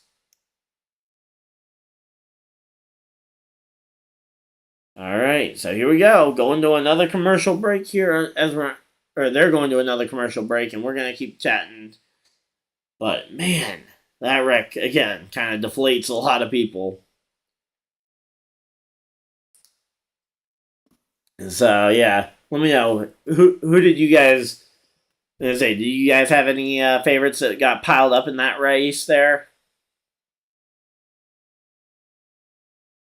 I say, because I know for me, McDowell is one of my big 3 that I root for, and yeah, that did not really work out too well there. But I know there's a lot of Truex fans out there, even though they might not be as loud and boisterous as other fans. Kyle, both Kyles actually, Bubba fans.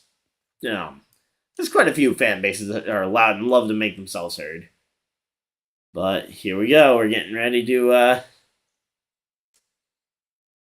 We're getting ready for a pretty. Let's say it's gonna wind this clock even tighter here around these drivers and.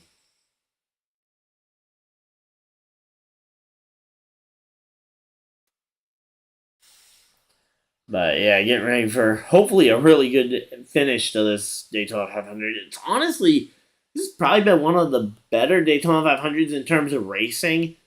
Now, maybe for me that's just because it isn't ending at like 11 at night, but I mean, I feel like this is actually one of the better Daytona 500s we've seen in a little while now.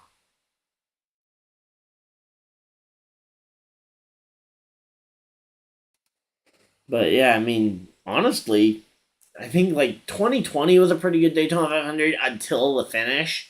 Like until literally the Ryan Newman wreck. That was probably on pace to be one of the better ones that I've seen in recent years. But yeah, I mean, we're gonna be going green with what? How many laps do we got left in this thing? We're gonna be going green with like 12 laps left in one of the biggest races of the year.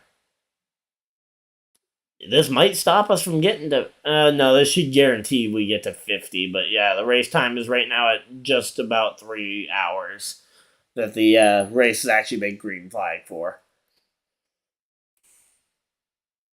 So here we go.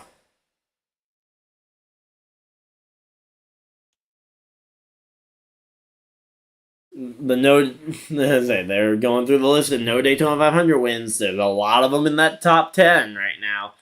In fact, let's see how many are in the top 10 right now. You got Harrison Burton, William Byron, Kyle Busch, Kyle Larson, Daniel Suarez, AJ Allmendinger, and Brad Keselowski, and Noah Gragson in the top 10 currently without Daytona 500 wins. One of them might come to an end today, unless Logano just goes up there and ruins everybody's day, except for Logano fans. But yeah, gonna ruin a lot of people's day if Logano goes up there and wins it. Gonna make a lot of people's day too.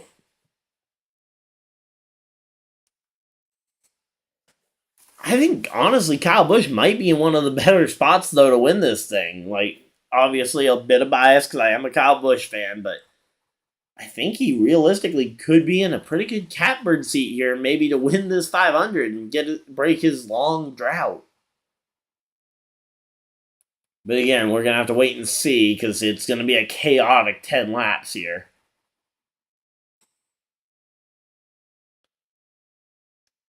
I'm not. I'm not. I know they're gonna say a lot of good things about the choose cone rule. I feel like it takes a little something away from the leader because you can't choose who you have bump drafting you. You can try and politic the people with the people behind you, but you can't control who you get a push from. You get if someone with a slow car decides to line up behind you, you have no option, but you got them to push you. So that's kind of the unfortunate part of this whole action here.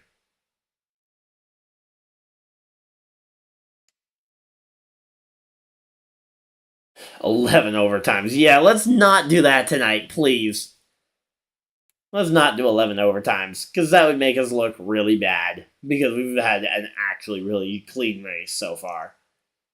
We've had a couple of wrecks, but nothing too major and nothing too silly, which is nice. Again, because normally these types of races, especially the end of them, tend to make the NASCAR drivers look a little bit silly with just how much they end up wrecking the cars. But here we go. We got a lot of people tuning in here for the final. We're at 14 to go right now in the Daytona 500. It's a big field here. So here we go.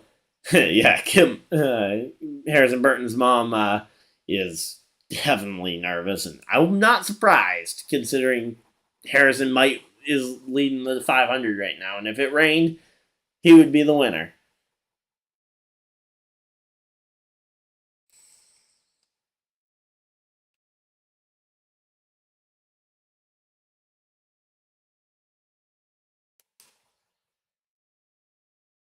So here we go. We're getting ready to go green here. Yeah, this is the lap we're gonna be building up to.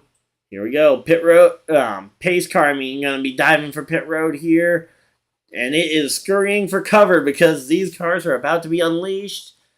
I think Logano lets Burton down. Maybe green, green, green. Green is out, and that's the way I thought it was gonna work. But Harrison got no jump on the restart as the race leader. You got to do better than that. I mean, that is not a good restart. If your plan was to get down in front of your Ford teammate there, Harrison, you didn't pull that off the right way. I'm kind of glad because it means you didn't leave my boy Kyle Busch out to dry, but it did not really work that well. But here we go. Kyle Busch giving a nice push, but he's got no help behind him. Even though his teammate Austin Dillon is lined up behind him there, there's just not much help on that outside lane right now. That inside line is really starting to dominate. Oh, yeah, no, I'm not sure why I got confused there. I guess I thought Byron was Kyle Busch for a moment, but yeah, no, Kyle Busch is on the outside lane with his teammate Austin Dillon, and William Byron now in the sucker hole there. He's falling back, but he's got some Chevy Hendrick teammates there to help him, and Allmendinger shuffles Logano out of line. Allmendinger to the race lead at the Daytona 500. Come on, Allmendinger. Let's see you go to the top here. But yeah, here we go. It is time to start shuffling people out of line if you can. Allmendinger, though, with 12 laps to go, leads at Daytona. Oh, did Kyle Busch get a little bit of wall there as he went around the outside of Harrison Burton? Looks like he might have gotten a little bit of wall contact, but I'm not seeing any smoke from a tire rub. Whew, wow, this is starting to get exciting. Here we go. Oh, there's some smoke there from the, looked like Suarez? But not sure what's going on, because, yeah, he's not in a position where there should have been a ton of smoke. But here we go. Those two RFK cars are back here to the front. Allmendinger, he's going to have to fight them off. He does not have a teammate in this fight right now. But he's got Kyle Larson, one of the faster Chevys, behind him. We know that car's fast. It showed it in single car speed, got the outside front row start for this race, but here go those two Fords working very well together with those two RFK cars, and here goes Keselowski and Kyle Busch and Austin Dillon, the RCR duo, coming up behind them. Possibly a Chevy power, but there's a lot of Chevy power back there that could potentially go their way.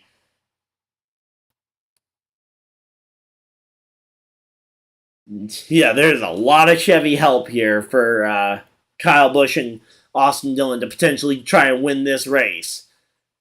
Question is, does Austin Dillon maybe help Kyle Busch, or does he try and get greedy and go for his second Daytona 500 win of his career? But yeah, that's the big question, is when to make this move. It is getting really exciting. And, like, man, I'm having trouble keeping myself still, but yeah, this is an exciting race. Again, it's kind of the question is to see who makes the move and where. So we have hit 50 lead changes. We won't hit 65 like I thought, or 75. But it's going to be hard to pass both of those RFK cars, but I think it's going to be possible if the Chevys can get organized. But right now, I mean, again, you've got 3 Chevys behind. So in theory, 3 Chevys can beat 2 Fords, potentially.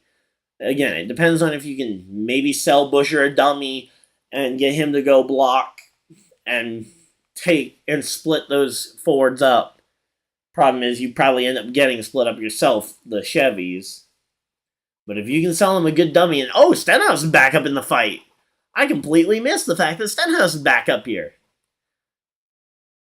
So here we go. We got a lot of fast cars that could win this 500 here. And a lot of cars I would like to see win the 500. I'd be okay with either RFK car. Probably prefer Buescher, but wouldn't be opposed to Keselowski getting it. Busch and Dillon, that's a really awesome combo for the 500. Austin Dillon might be a little boring because he won the race before, and he hasn't won much, especially without some sort of luck factor coming in. But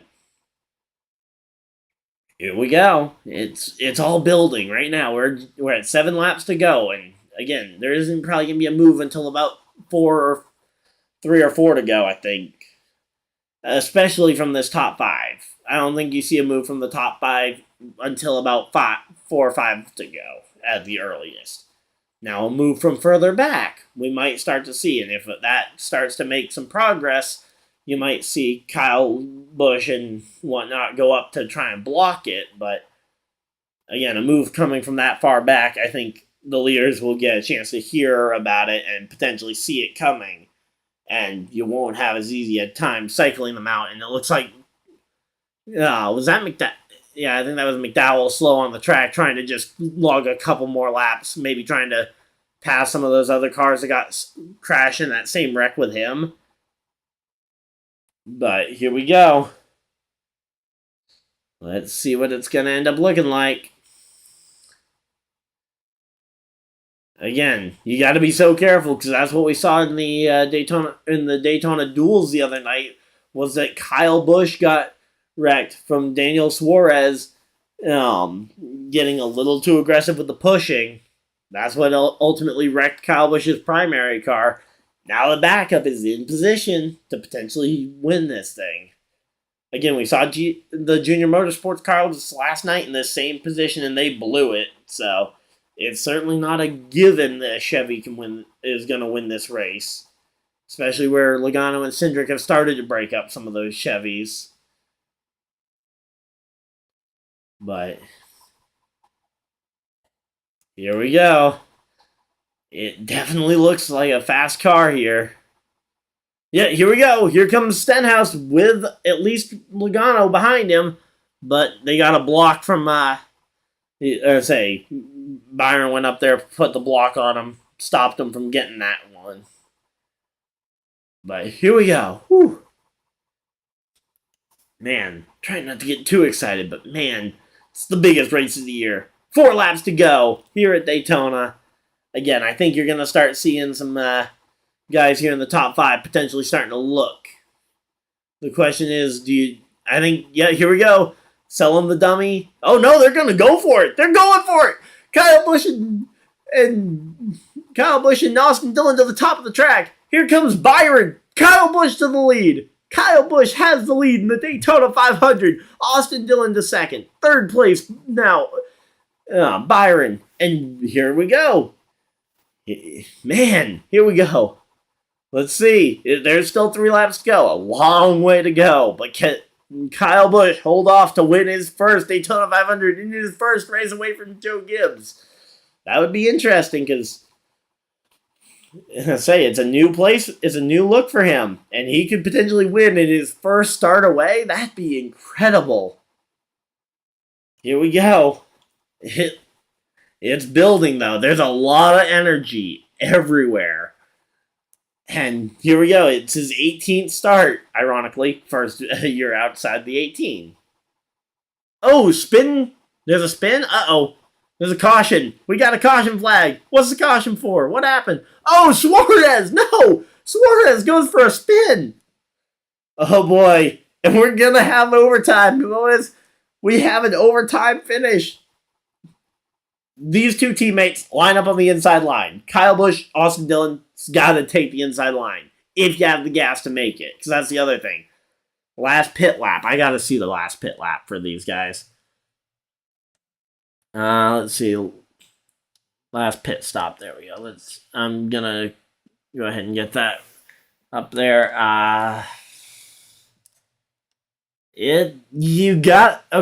Kyle Busch and Austin Dillon should have the gas to go the distance. I didn't remember the last pit lap off the top of my head, but yeah, those 2 should have the gas to go the distance, even with the extended caution. But yeah, Austin Dillon and Kyle Busch should have it. Burton, not really. Larson, I think, is another one that might be a question mark, unless did he pit at some point in all that pitting chaos. Let's see. Larson got up there, yeah. But man, Kyle Busch has a shot at the Daytona 500. He is gonna lead at 5. He's gonna lead at the 500-mile mark. We just have to wait and see if he can win this thing from there. Ryan Blaney's the lucky dog, if that means much. I mean, it can mean something. Oh, wow, that puts him... He's in 30th? What? Okay, I guess he's slowly gained some ground on some of these guys that spun and crashed trying to go for the win, so... He gained a few spots. So I guess that will mean something. I'll have to wait and see how that does for my fantasy. But man, here we go. I am excited here. If Kyle Busch can get this, whew.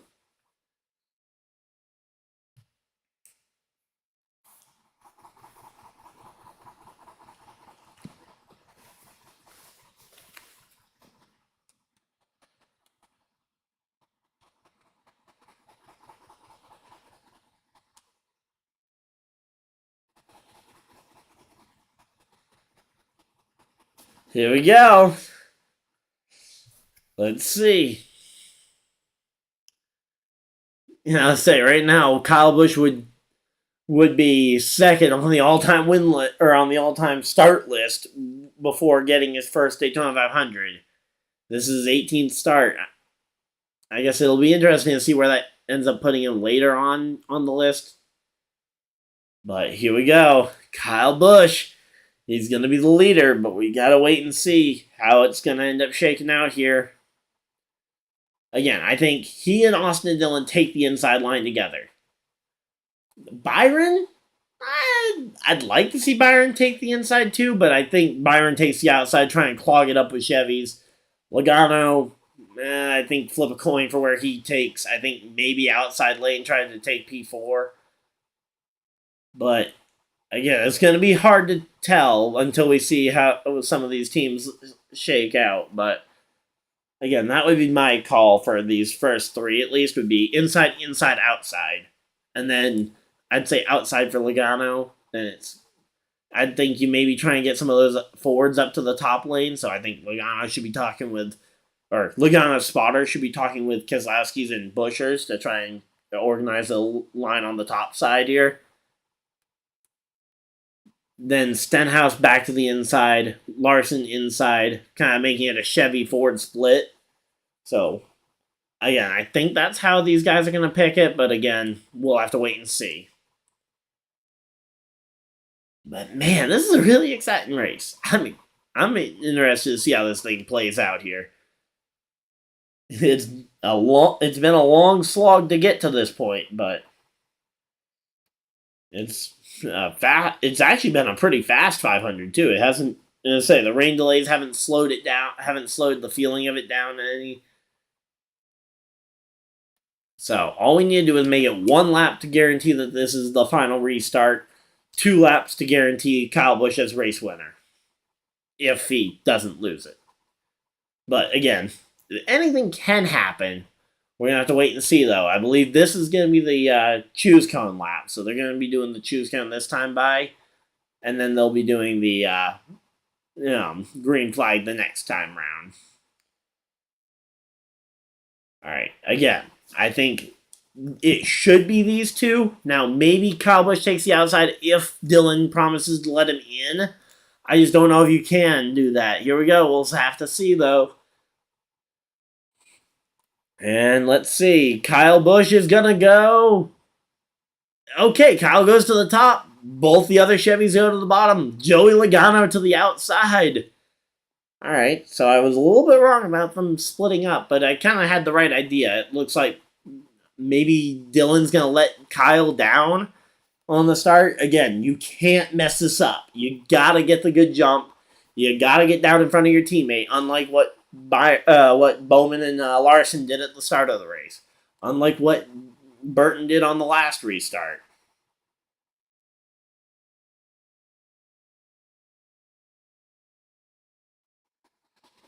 And especially where there's a Chevy behind there. I mean, I don't know how deep that manufactured tie runs, but I don't know how hard Stenhouse is going to push hard. I have no doubts about that.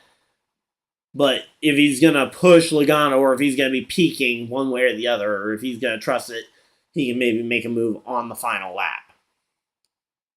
Because this is going to be bunched up and ready to go green. Here we go. It's a really tight field here. There's a lot of anticipation. There's 100,000 people in the grandstands, and not one butt is in a seat right now. Maybe I see one. Nope, nope. I think it's everybody. I think it's standing room for everybody here as we get ready to see the field coming through turn 3 here. Man, this is gonna be an exciting race. Let's see. Can Kyle Busch finally end the drought? Let's see. What's it gonna be? Here we go. Yeah, it's overtime. It's gonna be green flag here. Kyle Busch gets the jump. He gets a perfect jump. Austin Dillon hangs back. Down the track. There we go. Kyle Busch gets lined up with his teammate. Now, again, you gotta get this push. This push has gotta go right. There we go. Kyle Busch has the push. He can get this one. Come on. He almost got it. Man, maybe I should stream races more often because Kyle's winning. Oh, but here comes Logano on the outside with a... Oh, there's a crash. Where's the crash? But here we go. Yeah, Kyle got shuffled out and Stenhouse to the lead. Oh, yeah, the 3 got taken out. Not sure what happened there, but that's a lot of carnage. Oh, my... Whoa. That's a lot of cars decimated right there. And you know what? Ryan Blaney might have just made up some points. I know I was picking him to potentially be a garage guy for me. But yeah.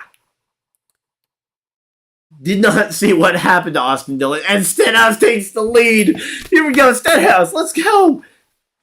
Hey, you know what? Austin Dillon Kyle Busch got shuffled out, and now, oh, Byron is torn up too. Jimmy Johnson is torn up. No, it is possibly final Daytona 500 start. We'll have to wait and see. Yeah, there's a lot of cars torn up in this one.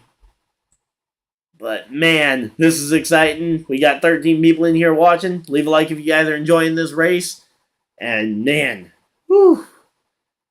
I don't know if the anticipation can be much higher for this finish, but Larson and Stenhouse, I believe, are the top 2 in the race. We'll have to wait and see.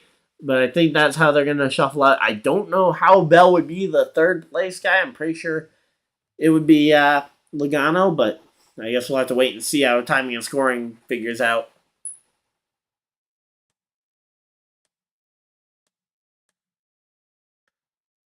But yeah, whew. There we go. We are under yellow. Let's calm it down and let's get ready for the restart.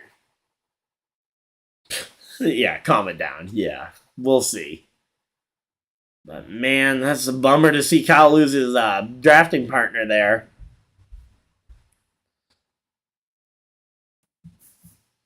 But yeah, who do you guys think is going to get this one? Do you guys think Logano's going to be hanging around at just the right time? Or do you think Stenhouse might be the opportunistic one to get this one? Maybe you think Larson can finally break Hendrick and Chevy's drought of winning the 500. There's a long list of guys who could win this race. We're just going to have to wait and see which one runs into it at the right time. All right, looks like we got one person saying Logano. We'll have to wait and see on the rest of you guys. But man, we have... Whew. Yeah, kind of pumped to see Jimmy going out like that.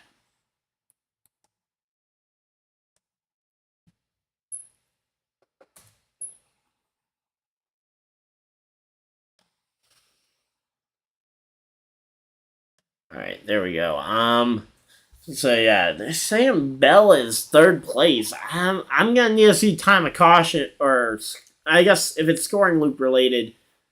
Oh yeah, there we go. Yeah, so I guess they waited to throw the caution longer than I thought. I thought they threw the caution when, because yeah, I can see now where Bell was kind of following here.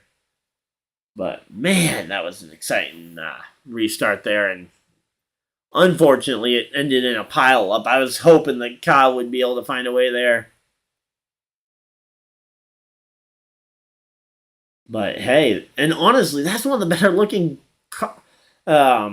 Kroger racing cars in the past few years. Because those cars have not looked that good. Okay, we're seeing some people saying Logano. I don't know. I have a feeling that there's a lot of Chevy support up there that I think Stenhouse or Larson could probably work the manufacturer game and end the Chevy drought that's been going on. Man. But yeah, I think the last Chevy winner of the Daytona 500 was Dale Jr. at in 2014, I think.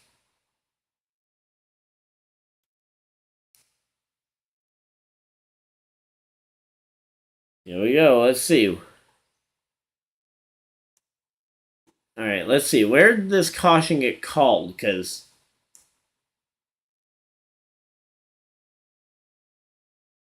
okay, so it happened off of. So yeah, it was just a bad push or a slightly off push. Not even necessarily a bad one. Certainly wouldn't put any real blame on Byron. Like, yeah, the push came from his spot, but yeah.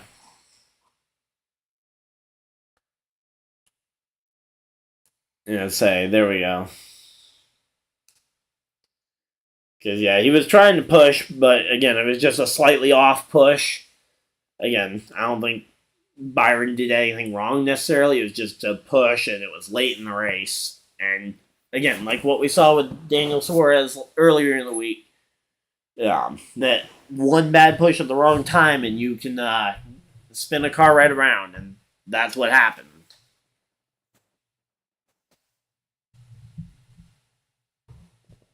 All right, so here we go.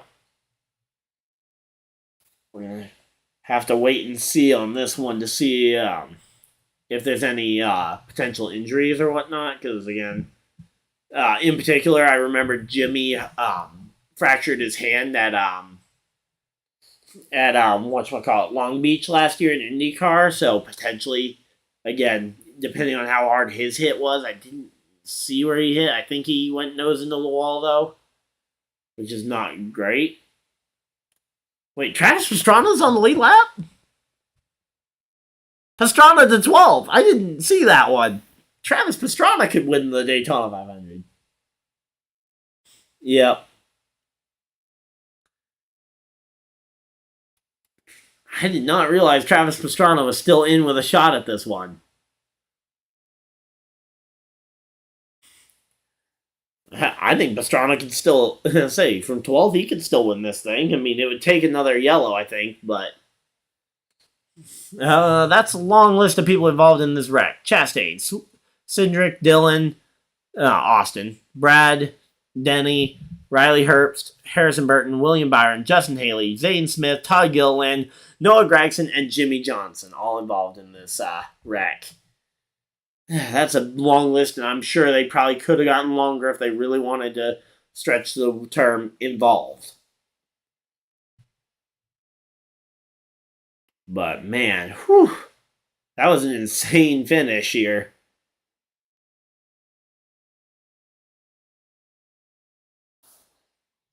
Whew, man. This race is intense, but here we go. Yeah, Pastrana's about to finish in the top 10. Yeah. He might even get better than that. He might get top 5. Especially if they crash, come into a yellow here. I'm going to say, if there's another wreck like that takes out the top 10 again, he could, again, it's still possible he could win this thing. There we go. How's everybody's night going? I'm sure there's lots of people probably happy and upset about some of these crashes that have happened. Lots of people's favorites have been knocked out. A lot of people's favorites still in it. I know Logano's still in it with a really good shot at it. Larson, I know, has a lot of fans. And say I'm personally rooting for Stenhouse, even though I know the odds are probably stacked against him because he's got no official teammates, and Chevy help can go either way on this one between him and Larson. I think again, now that you don't have a teammate to potentially help you in this, the way that Kyle Busch did on the last restart, I think Stenhouse has to take that inside lane. He can't rely on Larson taking the inside and letting him in line this late.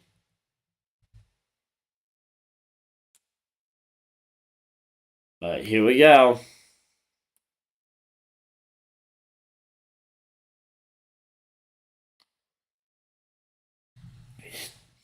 It's gonna get exciting here as we get ready for the end of this race.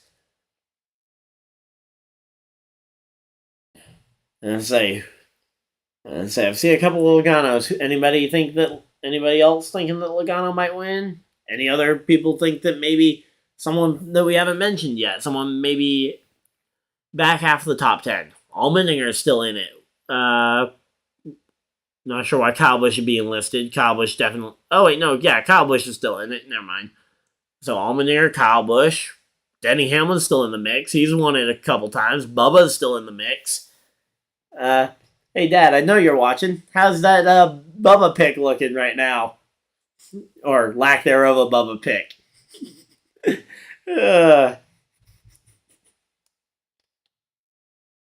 So yeah, we're getting ready for the restart here. Hopefully soon. Looks like Keselowski came back in to gas up, so I guess Keselowski ran out of fuel potentially, or was worried about it.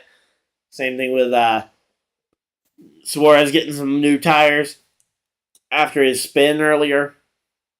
Buescher came in and topped off. The 51 of Cody Ware came in and topped off. So lots of guys coming in and topping off on fuel. But yeah, there's definitely the possibility for more than one overtime here. But yeah. Oh, he's got a new crew chief. When did that happen? When did he and Brian Patty split? Stenhouse has a new crew chief. I don't remember when that happened. Where's Brian Patty working now?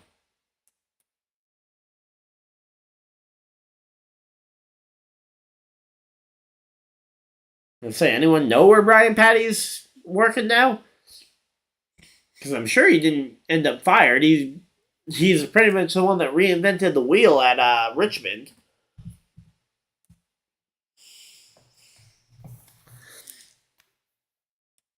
But yeah, I can see Kyle potentially coming through the smoke at the end of the race here. Again, if he can get through this here.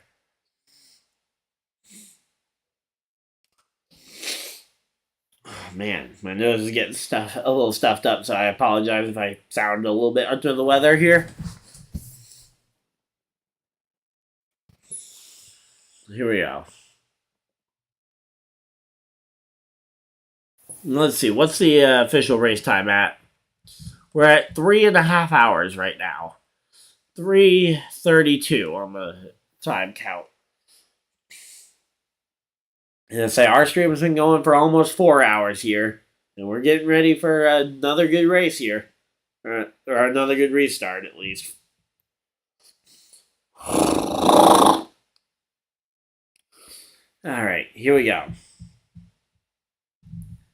They're still waving the yellow. Here we go. Let's see what's going to happen here. Which new rule? Are you talking about choose cone or? Because choose cone isn't new. It's new for the Daytona 500. It's not new for NASCAR. But I think that's the rule you're referring to, the choose cone.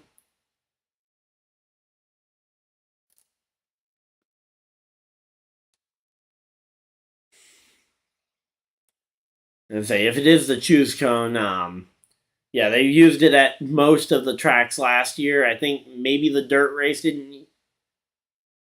Yeah, they used it at all the non-super speedways, except for I think maybe Bristol Dirt also didn't use it. But essentially, there is a yellow triangle on the track, which they will hopefully show us again soon.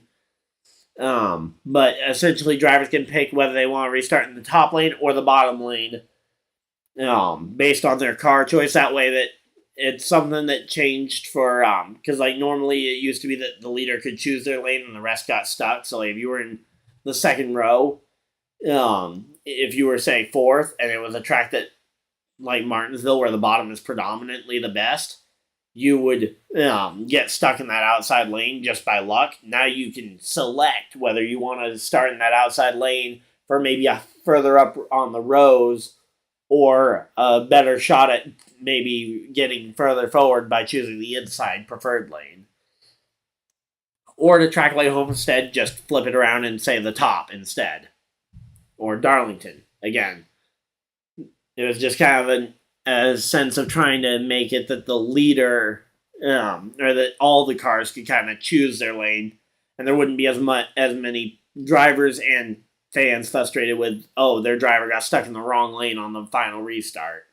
Now it's the driver's choice as to which lane. Yeah, makes sense. So yeah, again, I'm not the biggest fan on the super speedway specifically because now it means that the leader can't pick who they have pushing them at probably the only track where pushing really matters.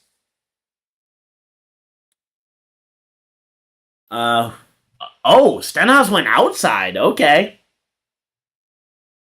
So yeah, that's probably the only reason I was a little disappointed to see it come to the plate tracks is because again, I like the idea of the leader being able to choose who's pushing them.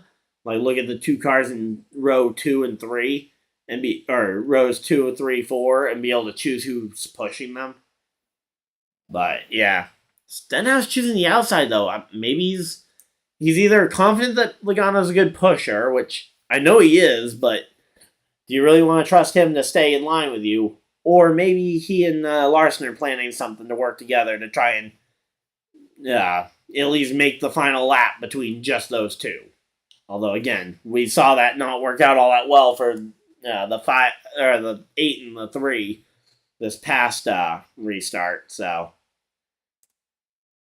here we go. Kyle Busch also chose the outside lane here, so he's third row outside lane. Yeah, they didn't really go through explaining the choose cone very well at much of any tracks last year, if I remember correctly. But yeah, they've used it. I think they used it a bit in 2021 as well in the second half of the season. I think. But here we go. We're getting ready to go green this time. Allmendinger is third row inside lane, so he's P5. Here we go.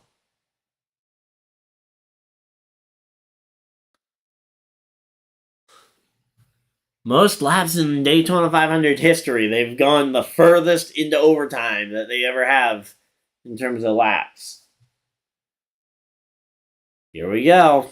Pace car diving for pit road. Let's see. What's the final lap count going to end up looking like here? And I believe that 210 is if they complete both of these additional laps here. But yeah, Kyle Busch and Allmendinger are both hanging way back, and that's going to leave both these front two tandems kind of without much help. When they get off the corner here, and they get to the back straightaway. Here comes a push from Bowman to Kyle Busch. Now, I don't know if Kyle's got the room to do much with it outside of just pushing Stenhouse, or pushing the line that has Stenhouse on the front. Here we go. Stenhouse and Logano, they're duoed up together. Now, Stenhouse goes to the bottom to block. Here we go.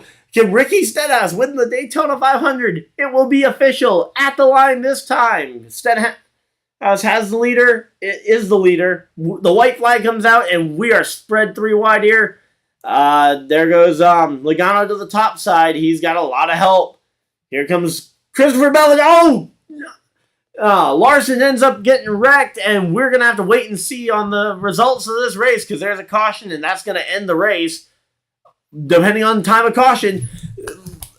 Come on. Is it going to be Stenhouse or Logano? I thought it was Logano, but maybe Stenhouse got back by him before the yellow. We're going to have to wait and see. We are going to have to wait and see. Is Stenhouse going to be winning the Daytona 500? And say he's going to cross the line first, but we got to wait and see. Time of caution. We got to see the photo here. And say, Logano went and passed him. Was Logano told to pass him or what? We're going to have to wait and see. Say the Kroger team's celebrating.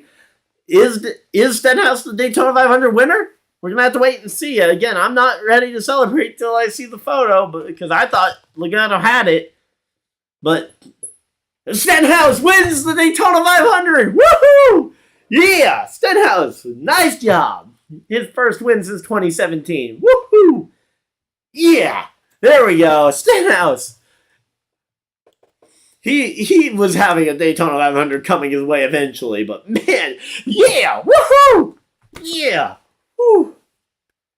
Let's go. Dang, man. Wait, unofficial results are saying Logano. What?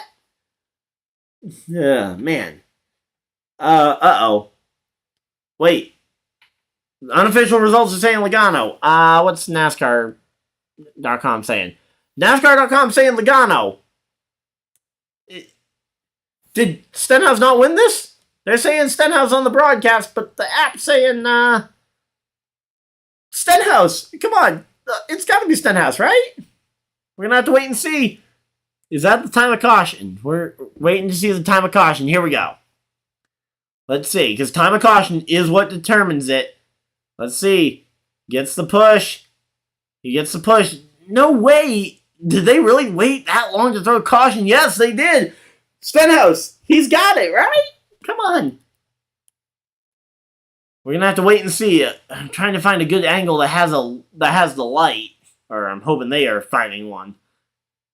Because, yeah, that wreck happened right as the pass was happening. I'm not convinced yet. Because that wreck happened literally... Oh, and Pastrana got a piece of it right at the end in the wreck. Oh!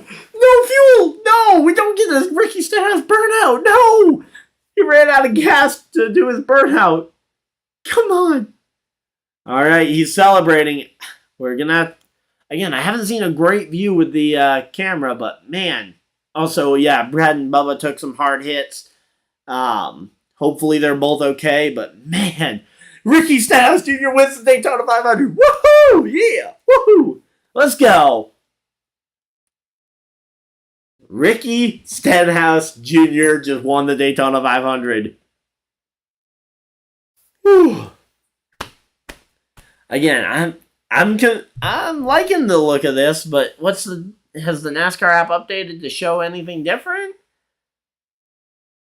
I'm gonna say a one-car team at this point, but yeah, the app's still showing Logano. But I'm guessing that's just showing the time at the line because Logano passed him before the line there. But yeah. Yeah, there we go. I'm thinking that, yeah, it'll probably be Stenhouse winning this thing. But man, woohoo! This is an exciting race. I'm glad to see Stenhouse win this.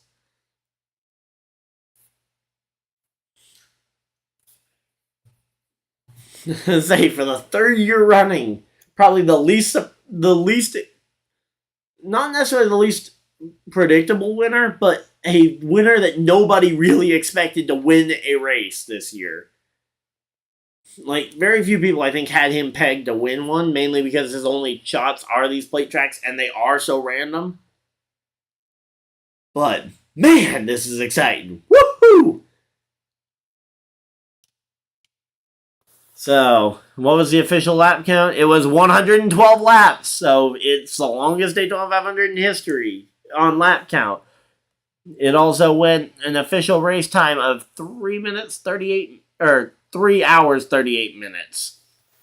But man, whew, I'm excited. That was energizing to see that.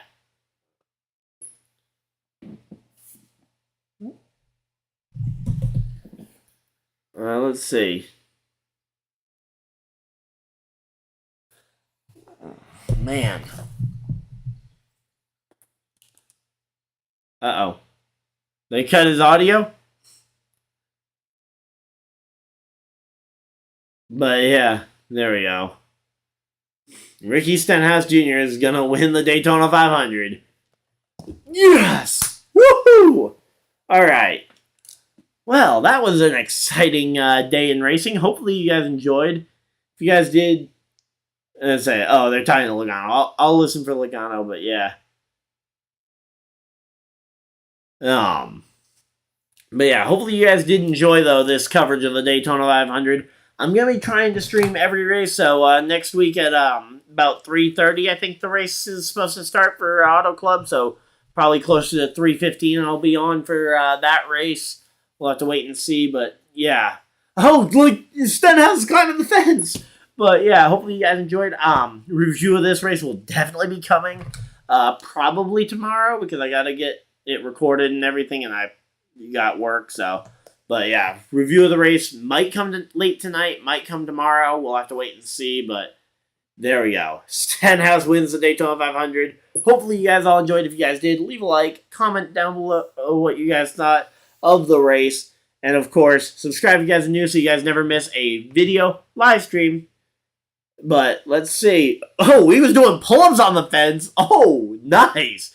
But hopefully you guys enjoyed, and I'll see you guys in the next video, live stream, or whatever you guys decide to do with the rest of your night. Have a great night, everybody, and goodbye!